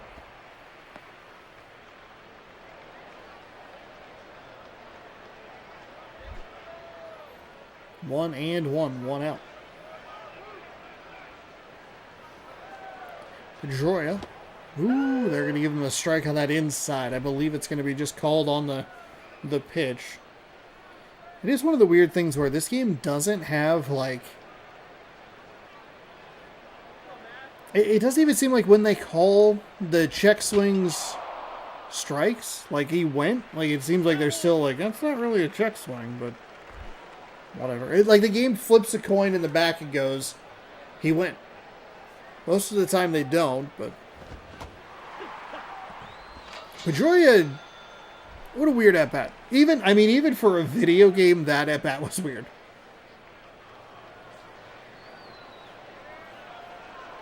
Pablo Sandoval steps to the plate.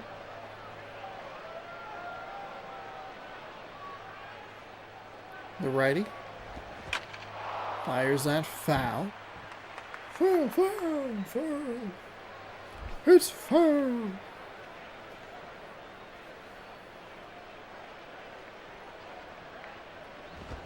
That is rolled.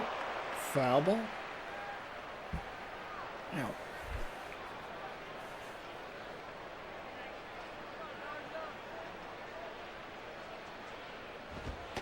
That's upstairs for a ball.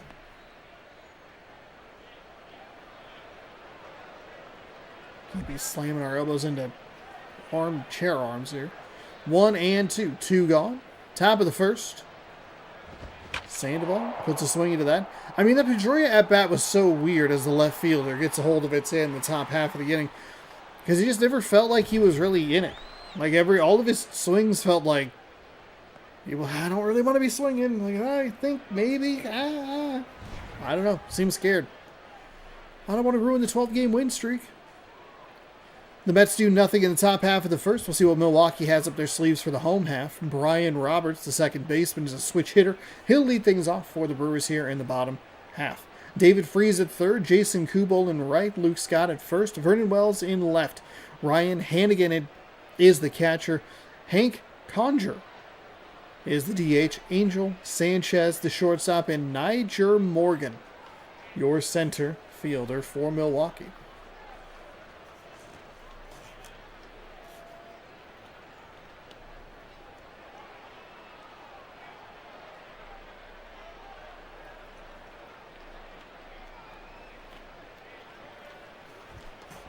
Gio Gonzalez is the left-handed starting pitcher, 8-4 with a 4.50 ERA, 15 games, 42 innings, 45 hits, 18 walks, 39 strikeouts.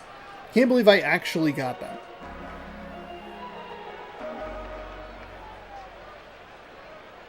I won't stay up there for a little bit. Here's your New York defensive lineup. A lot of gloves out there. Get it? Because they all wear gloves. Ha ha ha. I think this is where we lost it. In-game June 30th. Game 4. That is fouled away.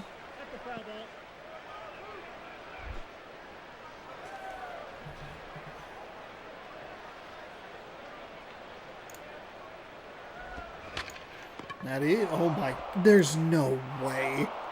What a brutal animation. Wow. Okay. Well, there's out number 1. Yeah, so this would be number 90. No, this would be number day 88. So we'd have 80. What's 86 times 4? There are some funky days in there. 86 times 4.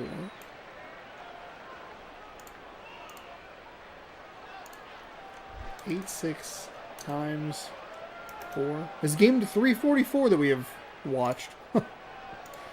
Don't think about that.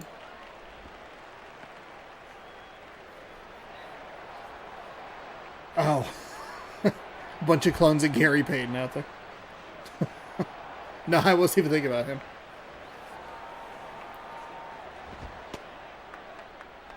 What a weird nickname. Is that like the weirdest? What's the weirdest, like, commonly referred to nickname? The wind and the pitch is low for a ball, so the Brewers will get their first runner on board via the walk.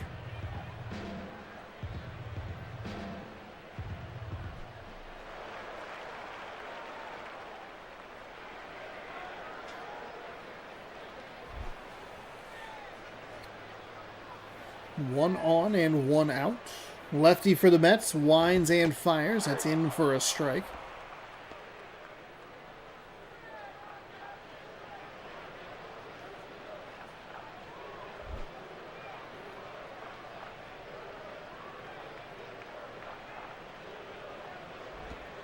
That is outside for a ball.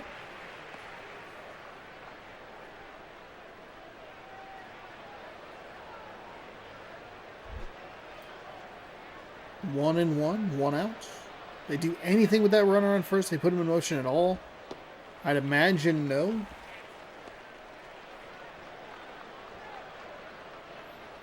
Just doesn't feel very Brewers-y, but also this isn't the current Brewers. This is 2011 Brewers. The wind and the pitch is sliced foul. Sorry, wait for it. Foul ball. That ball's foul. That ball's foul. Here comes the 2-2 pitch. Oh my goodness, he just took a look at it for strike three. Kubel, what are you doing? You can't do that. That's not good.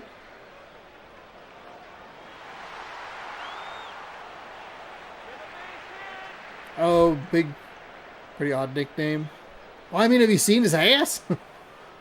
Yeah, he's... yeah. He's not a fan of it. He's very polite and plays along, though.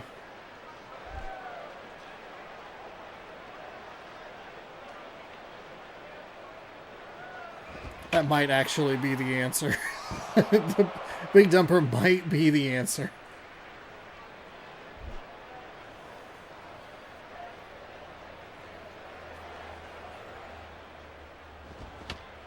Foul away. No, that's foul. 1 and 2.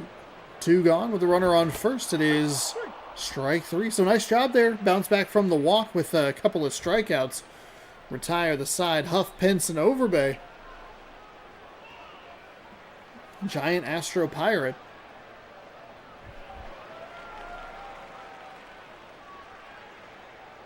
It's the name of my new indie rock band, Giant Astro Pirate. What? Hold on, I can do. I mean the big unit, Randy Johnson. Yeah. Lots of puns to go around there. Yeah.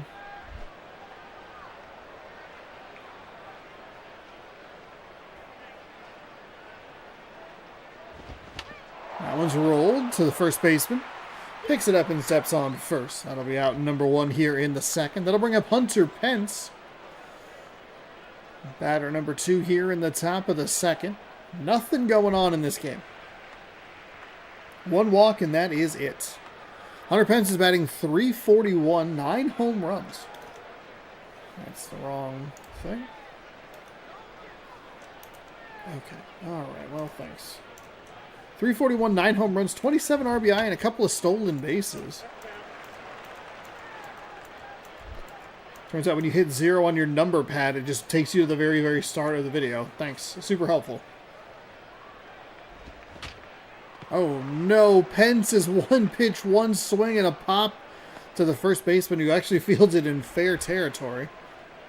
While Overbay batting .235, 3 home runs, and 11 RBI. Look, I guess if neither of these teams are going to give us offense, at least make it quick.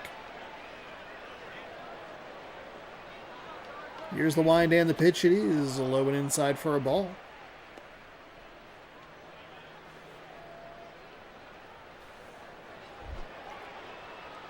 Gotta go. All right. See ya. Thank you for being here, hanging out. I appreciate it. Thank you for your weird fact of today. It is outside for a ball.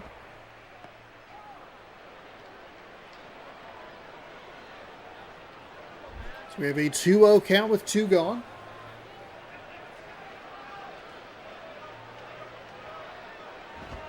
Righty. Ooh, he's going to get the call at the knees for a strike 2 and 1. Playoffs are starting to take shape here in MLB 11, the show. Division winners being crowned. Thought about it. We did briefly take a look at it for NL wildcard standings updates. It did look like the Mariners were 4.5 games up. That is lifted into left. That'll do it. for the top half of the second. We're halfway home in this one. Wells, Hannigan, and Conger. That makes more sense. Conger?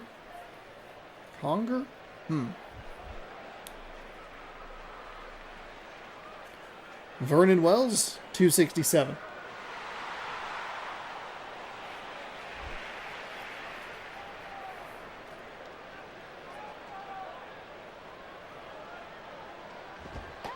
Upstairs for a ball.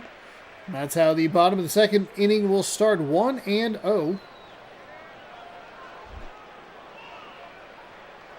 Mets have won 12 games in a row, which is ridiculous. That's fouled away. Foul ball. I mean, hopefully we get their end of month stats. Those have got to be wild. That's lifted into right field. That should be the first hit of the game, and it is a single. Second base runner for the Brewers, first on board via the walk.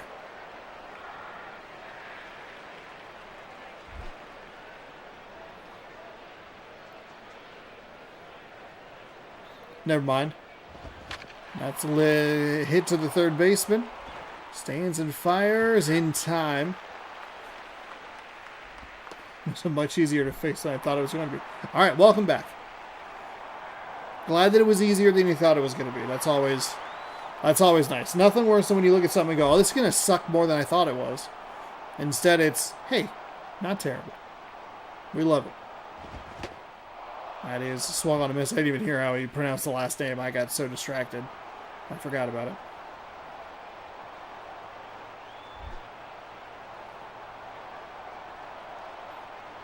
Oh and 1. Go ahead run in scoring position. That pitch stays outside for a ball.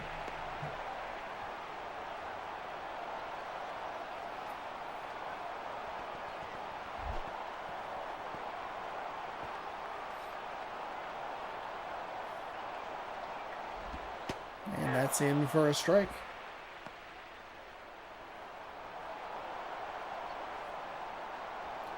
Thought it was a mechanical issue. Nope, a meat error. Okay. That's a rolled foul.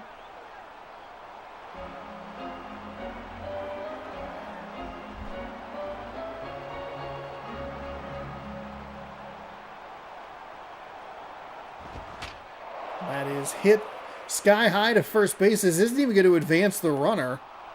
So the go-ahead run remains stranded at second.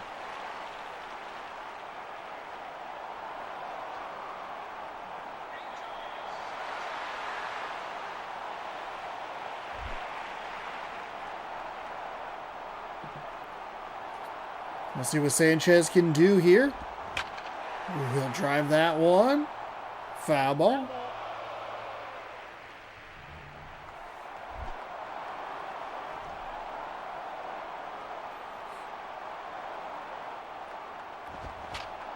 That is foul as well. So 0-2.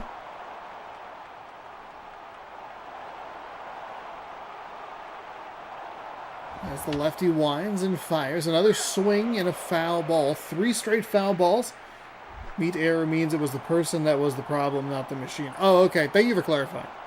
I thought it was like somebody was getting ready to like make hamburgers and like a patty got wedged. I didn't know what that meant at all. I just accepted it. I just was like, I just move on.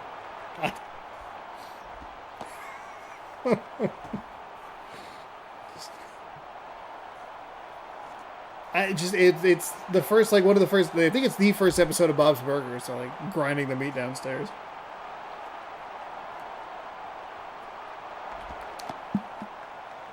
Slow for a ball, so Battle's back in this count. 2-2.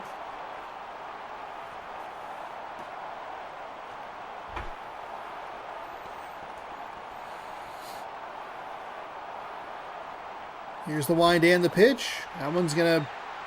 I thought it was going to get by. I was curious if they were going to try and advance the runner to third. Typically, if the ball goes toward that base, they hold at second. But it doesn't matter because the ball somehow magically stayed in front of him.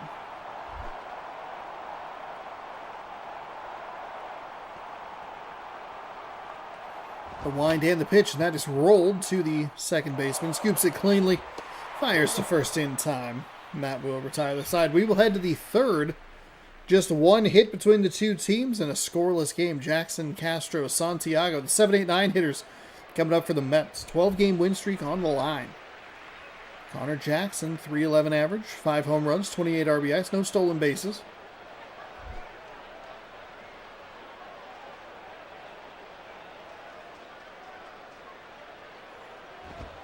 And that's in for a strike.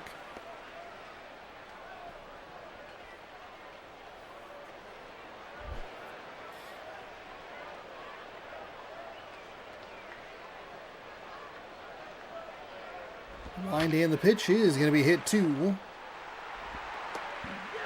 second base. That is an out.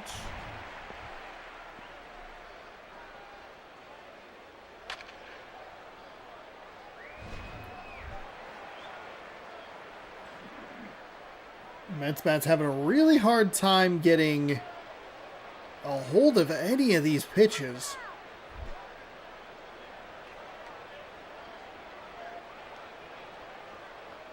At the very least, Milwaukee's been able to work a walk, and they do have the hit.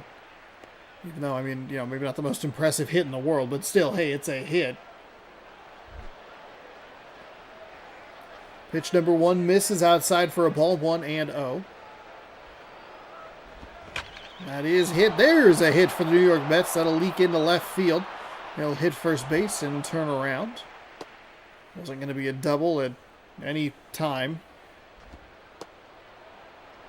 I guess you never know if it slips past the left fielder.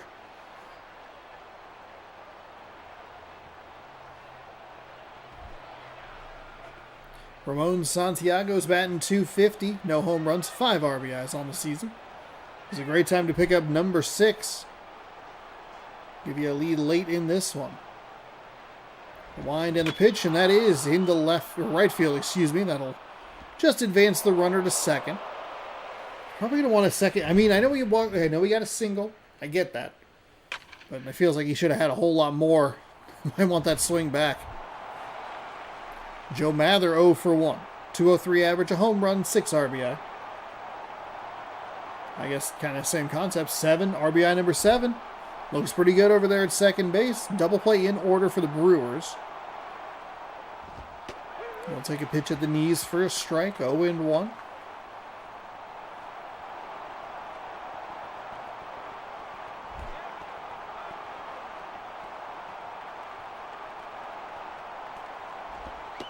And he'll let that one go just a little lower for a ball. 1-1.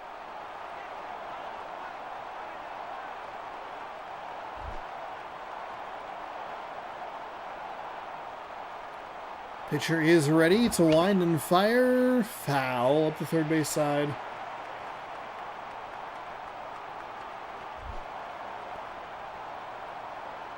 One and two.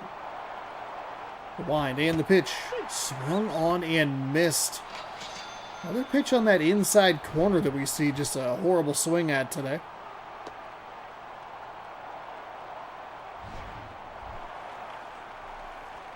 So Dustin Pedroia is 0 for 1 with a strikeout. .312 average this season. Go ahead run still at second base.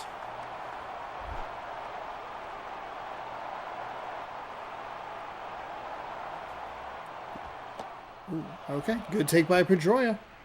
His at-bat the first time through did not look great. Looked uncomfortable, looked unsure. And a great take there to make it 1-0. Here's the wind and the pitch, and it is lifted into right field. How aggressive are they? They're not going to be that aggressive. There is no speed for the lead runner. So they're going to have to take an extra at-bat to try and get this run in. It's Pablo Sandoval.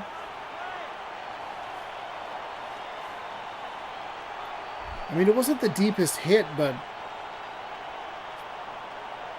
just not a chance at it. He is going to roll over. Oh no, Mets.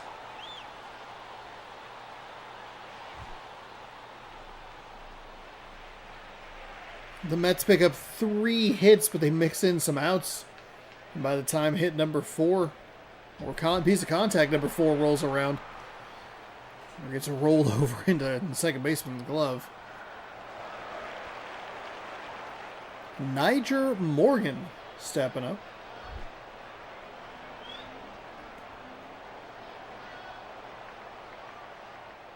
Lefty versus the lefty. That one's upstairs for a ball.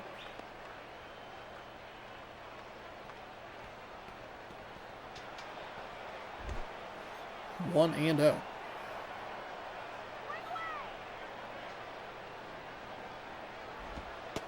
And gets the strike on the outside to make it 1-1. I don't know if I agree with that one, but the umpire gives it to him.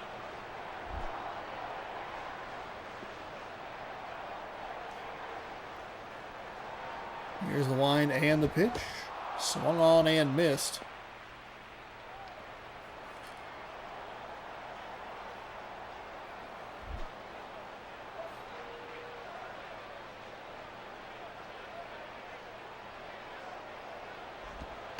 And that's outside. Low and outside for a ball. And it's a spot in the zone that has been a little wide. Just this whole month of June. 2-2. And he takes upstairs for a ball. Ball 3. I mean, he's set up right in the middle of the plate. Like right or in the zone. Like hit me in the middle of the zone away upstairs.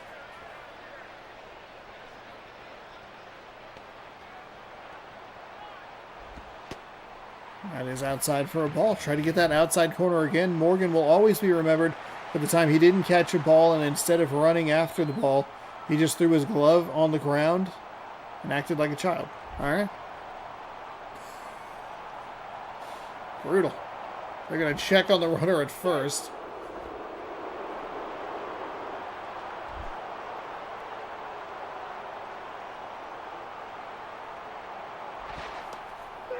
Still safe. You're not going to get him out, and the worst thing you're going to do is you're going to overthrow the first baseman, and he's going to advance to second. Nobody's out. You don't worry about it. Stop throwing over. You're so bad at it, game.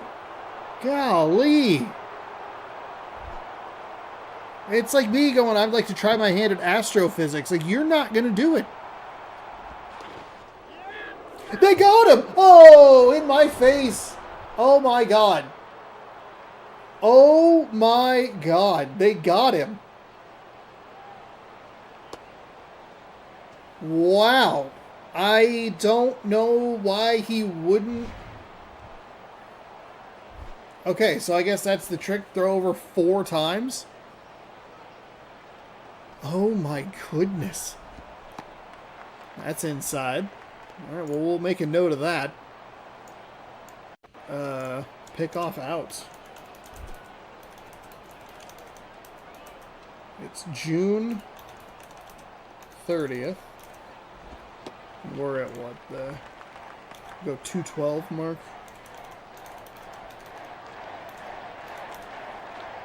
Nothing like adding notes to a notepad and then just kind of like having them, you know? And they'll come in handy sometime. Or they won't. I can't believe it. I can't believe we actually saw an out. That's unreal. Threw over 4 times and finally got him. Why was the runner not more... They issue a walk? Gio Gonzalez has issued 3 walks. 2.1 innings pitched with just 1 hit. He's issued more walks than hits he's given up. But he's still throwing. That's a near 2 walk hit per inning, you know?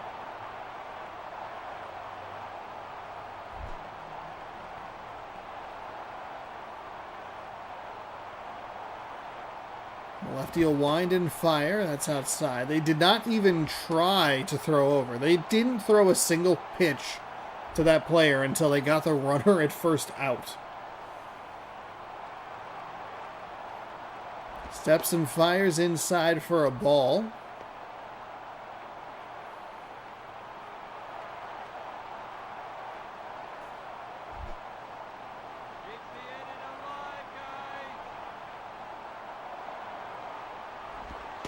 And that's low for a ball.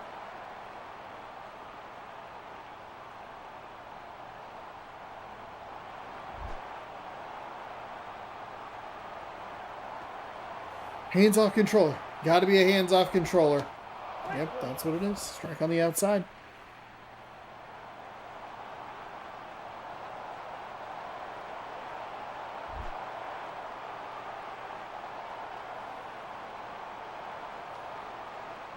The 3-1. Swung on and missed. Big aggressive swing there. Makes it a full count.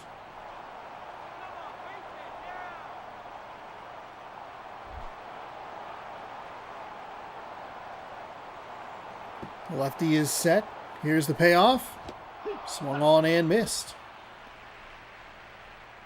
Okay, so he's playing with fire a little bit. He's issued a couple of walks. He got one of them picked off at first.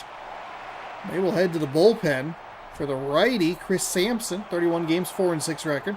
6 saves with a 4.89 ERA. 38.2 innings pitched. He's issued 11 walks, but struck out 24 batters. It's pretty good ratio. Jason Kubel. Okay, they brought in a righty to face the lefty. Unless Kubel's a switch hitter, which I doubt he is.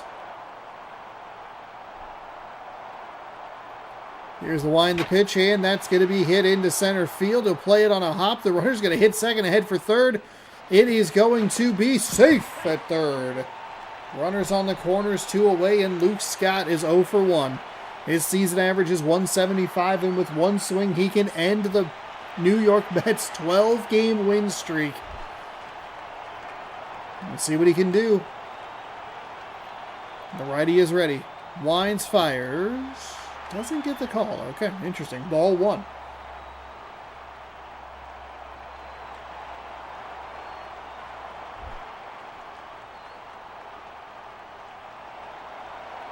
Here comes the 1-0 pitch. That's outside. Ball 2. We watched the Mets win their first game. We followed them when they were 0-4, 0-5, 0-6. They finally picked up that victory. I think we just watched a couple in a row. That might do it. Does the center fielder have a shot at it? He does. He makes the grab. Either way, that was going to do it for the third inning, whether it was going to be a win or we're going to extras. We are going to extras. The New York Mets have out-hit the Milwaukee Brewers, but the Brewers have piled up 3 walks. The winning run at third base, but they cannot come up with the swing that matters. Aubrey Huff batting .273, 3 home runs, 17 RBI.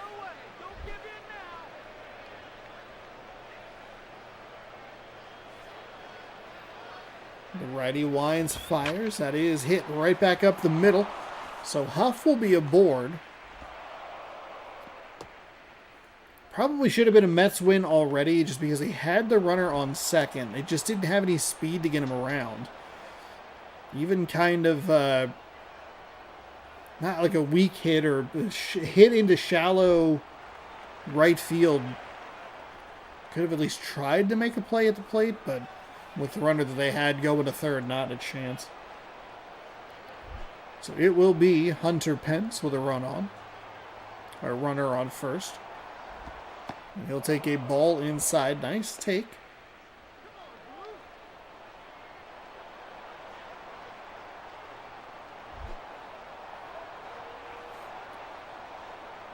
One and oh. Something about his arm looks really weird in the glove. Like it doesn't look like a natural curve. It just looks like it goes here and then just tilts up at like a 45-degree angle. It's very, very weird.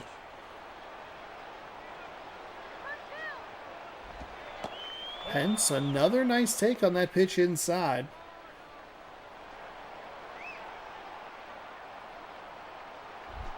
Three and oh, hands off. Hands off controller. If he's going to walk you, let him walk you.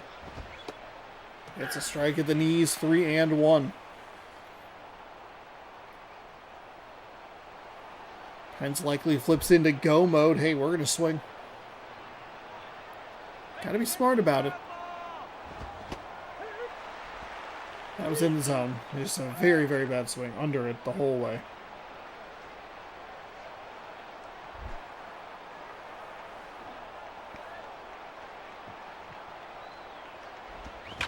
And the 3-2 payoff pitch fouled away up the first base side. We'll do it again. Top of the fourth, scoreless game. The line of the pitch, and oh, they got Pence. They jammed him inside. It was likely going to be ball 4. It'll chase the runner back to first base.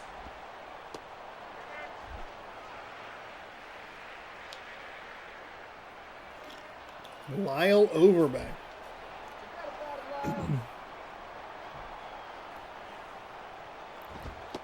Inside for a ball.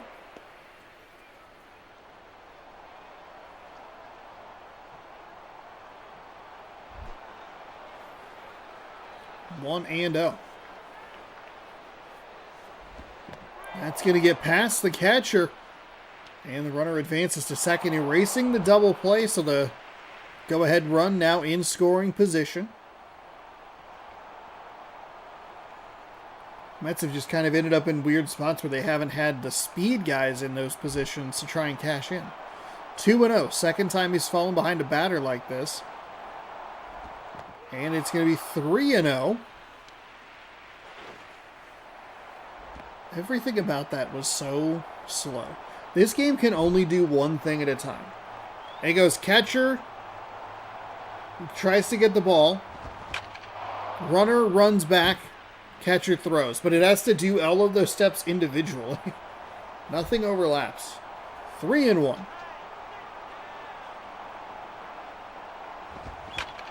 And that should do it for the Mets here. He's going to hit third base and head on home.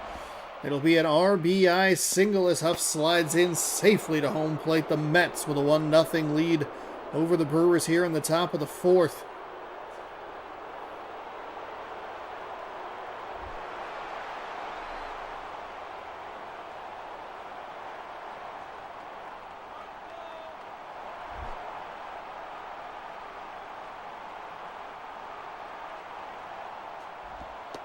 That pitch is low for a ball. He just, if you're New York Mets batter right now, you are holding that bat on your shoulder and you were not swinging. It's been 1-0. It's been 2-0 for the last 3 guys. Hold tight. That's my batting stance. I'm scared. Okay. It was a big swing there. That was more in the zone than we've seen previously. So, not the worst swing in the world. 1-1. The righty winds and fires. That is hit into right field. Sliding does not come up with the catch. The throw to second, not in time. What a bizarre play out there in right for the Brewers. And unfortunately, we do not get a look at it. Let's take a look at the replay. Nothing more fun than that. Dealing with a broken PlayStation 2 control. Oh, we're not going to get to look at the replay because they brought in a pitcher. Jose Veras, 15 games, 3-0 record, 1 save, a .46 ERA, 19.2 innings pitched, 8 walks, and something strikeouts. Yeah, the replay's taken away. Brutal. Oops. 22 strikeouts to 8 walks. Over Bay, huh? I'll take Jason Bay over Lyle.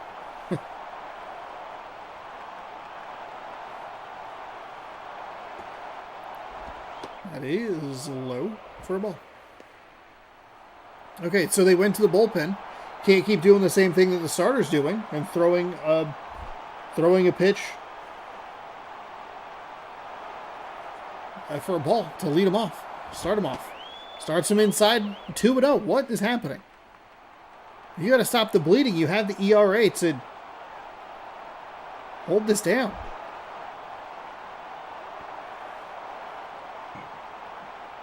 2-0. Here's the wind and the pitch. It is hit. Foul. 2-1.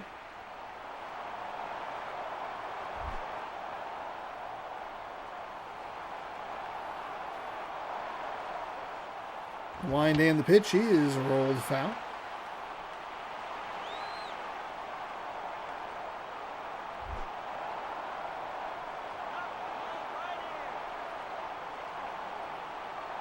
Here's the 2-2.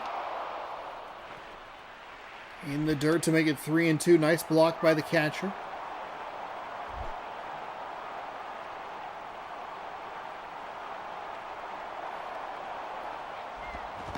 Oh, got him to go. Nice pitch. Oh, that's an aggressive swing in that full count. Oh, my goodness.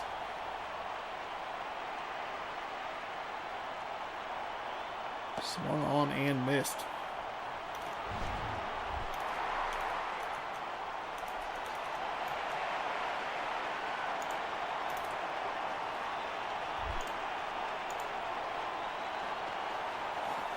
Two on, two out. Mets lead by 1.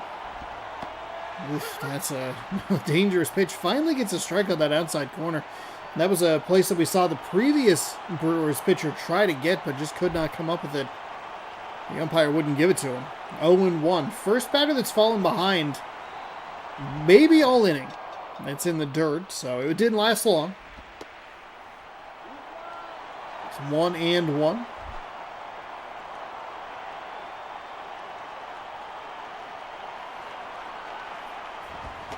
That is swung on and missed.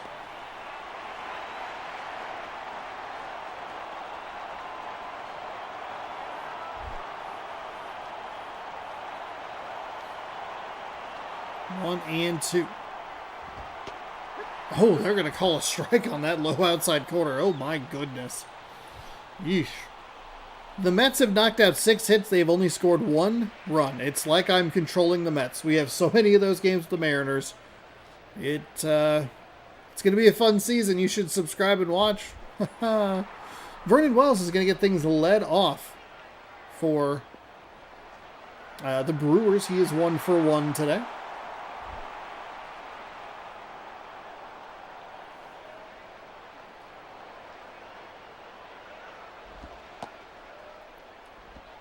That big changeup, big curve misses outside for a ball.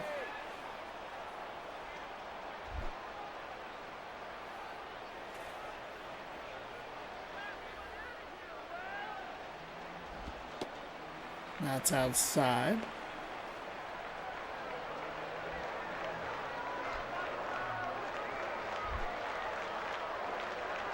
Two and up.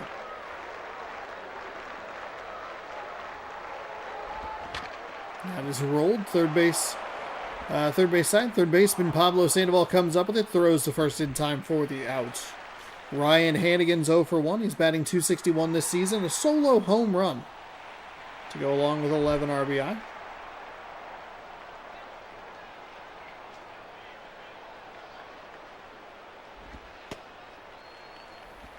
That wasn't a strike. That was a ball? What? Excuse me? 1-0.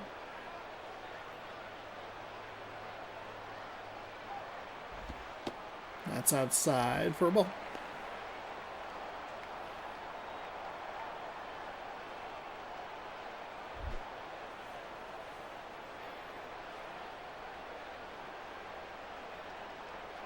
Wind and the pitch is lifted out towards center field. Center fielder makes the lunging grab. And that is out number 2. So it'll be, ow, my hand. So it is Conjure. At least that's how they're saying it. No guarantee that that's how it is, but we'll go with it. Hank Conjure's the last hope for the Brewers. I'll take a pitch inside for a ball. Good start for him. 1-0.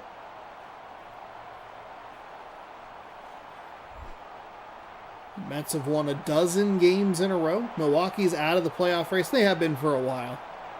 Here's the wind, the pitch. Conjure. Foul first base side. Whoa. That was tight up the third base line. First base line. Still the first base line. Now here's the wind and the pitch at the 1-1. Gets the strike on the outside. Called his way. 1-2. Brewers down to their final strike. This scrappy Mets team looking to pick up a foul, first base side. 1-2. The wind, the pitch. It's hit. Foul. First base side again. Can't get him out here. 1-2 yet again. Doing a nice job to foul off some pitches. Stay alive. And goes with the swing and the miss on the outside. That'll be 13 wins in a row for the New York Mets. And that puts them, I believe, the lone playoff spot holder. It's been tied for a while. But this now belongs to the Mets. The New York Mets, who started this season 0-6, now are in the playoffs. Gio Gonzalez, your player of the game, 2.2 innings pitched to give up 1 hit, struck out 3. Chris Sampson improves to 5-6 with a win. Matt Garza falls to 8-6, no saves, no home runs. The Brewers get just 2 hits. The Mets an unreal 20-8. That means they were 7-8 when they started this 13-game win streak now. Wow.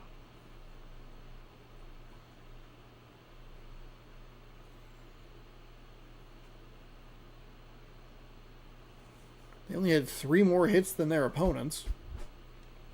All right, let's go ahead. Sim to date, and we are done with the month of June. The Seattle Mariners sweep the Boston Red Sox. And that means that the Seattle Mariners should be the champions of the American League West. Let's go, baby! Number 1. All right, let's catch up on some scores, and then we'll get out of here. Thanks, everybody, for watching.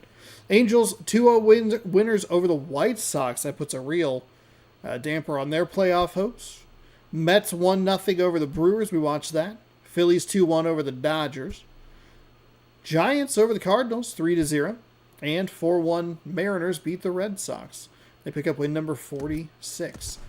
Let's take a look at the standings one more time. Mariners, hey, they clinched the division. They win over the Athletics 46-32. 4 games left for them. As we look, actually, we'll go to the East. Yankees, they've had it. Royals, they're 4 games up. They are at an L1. The White Sox, though, are giving it to the Royals, kind of just handing it to them by having that L3 next to their name. 44, 34, 78. Okay, so the Royals are kind of like win and they're done sort of thing. Or the White Sox lose.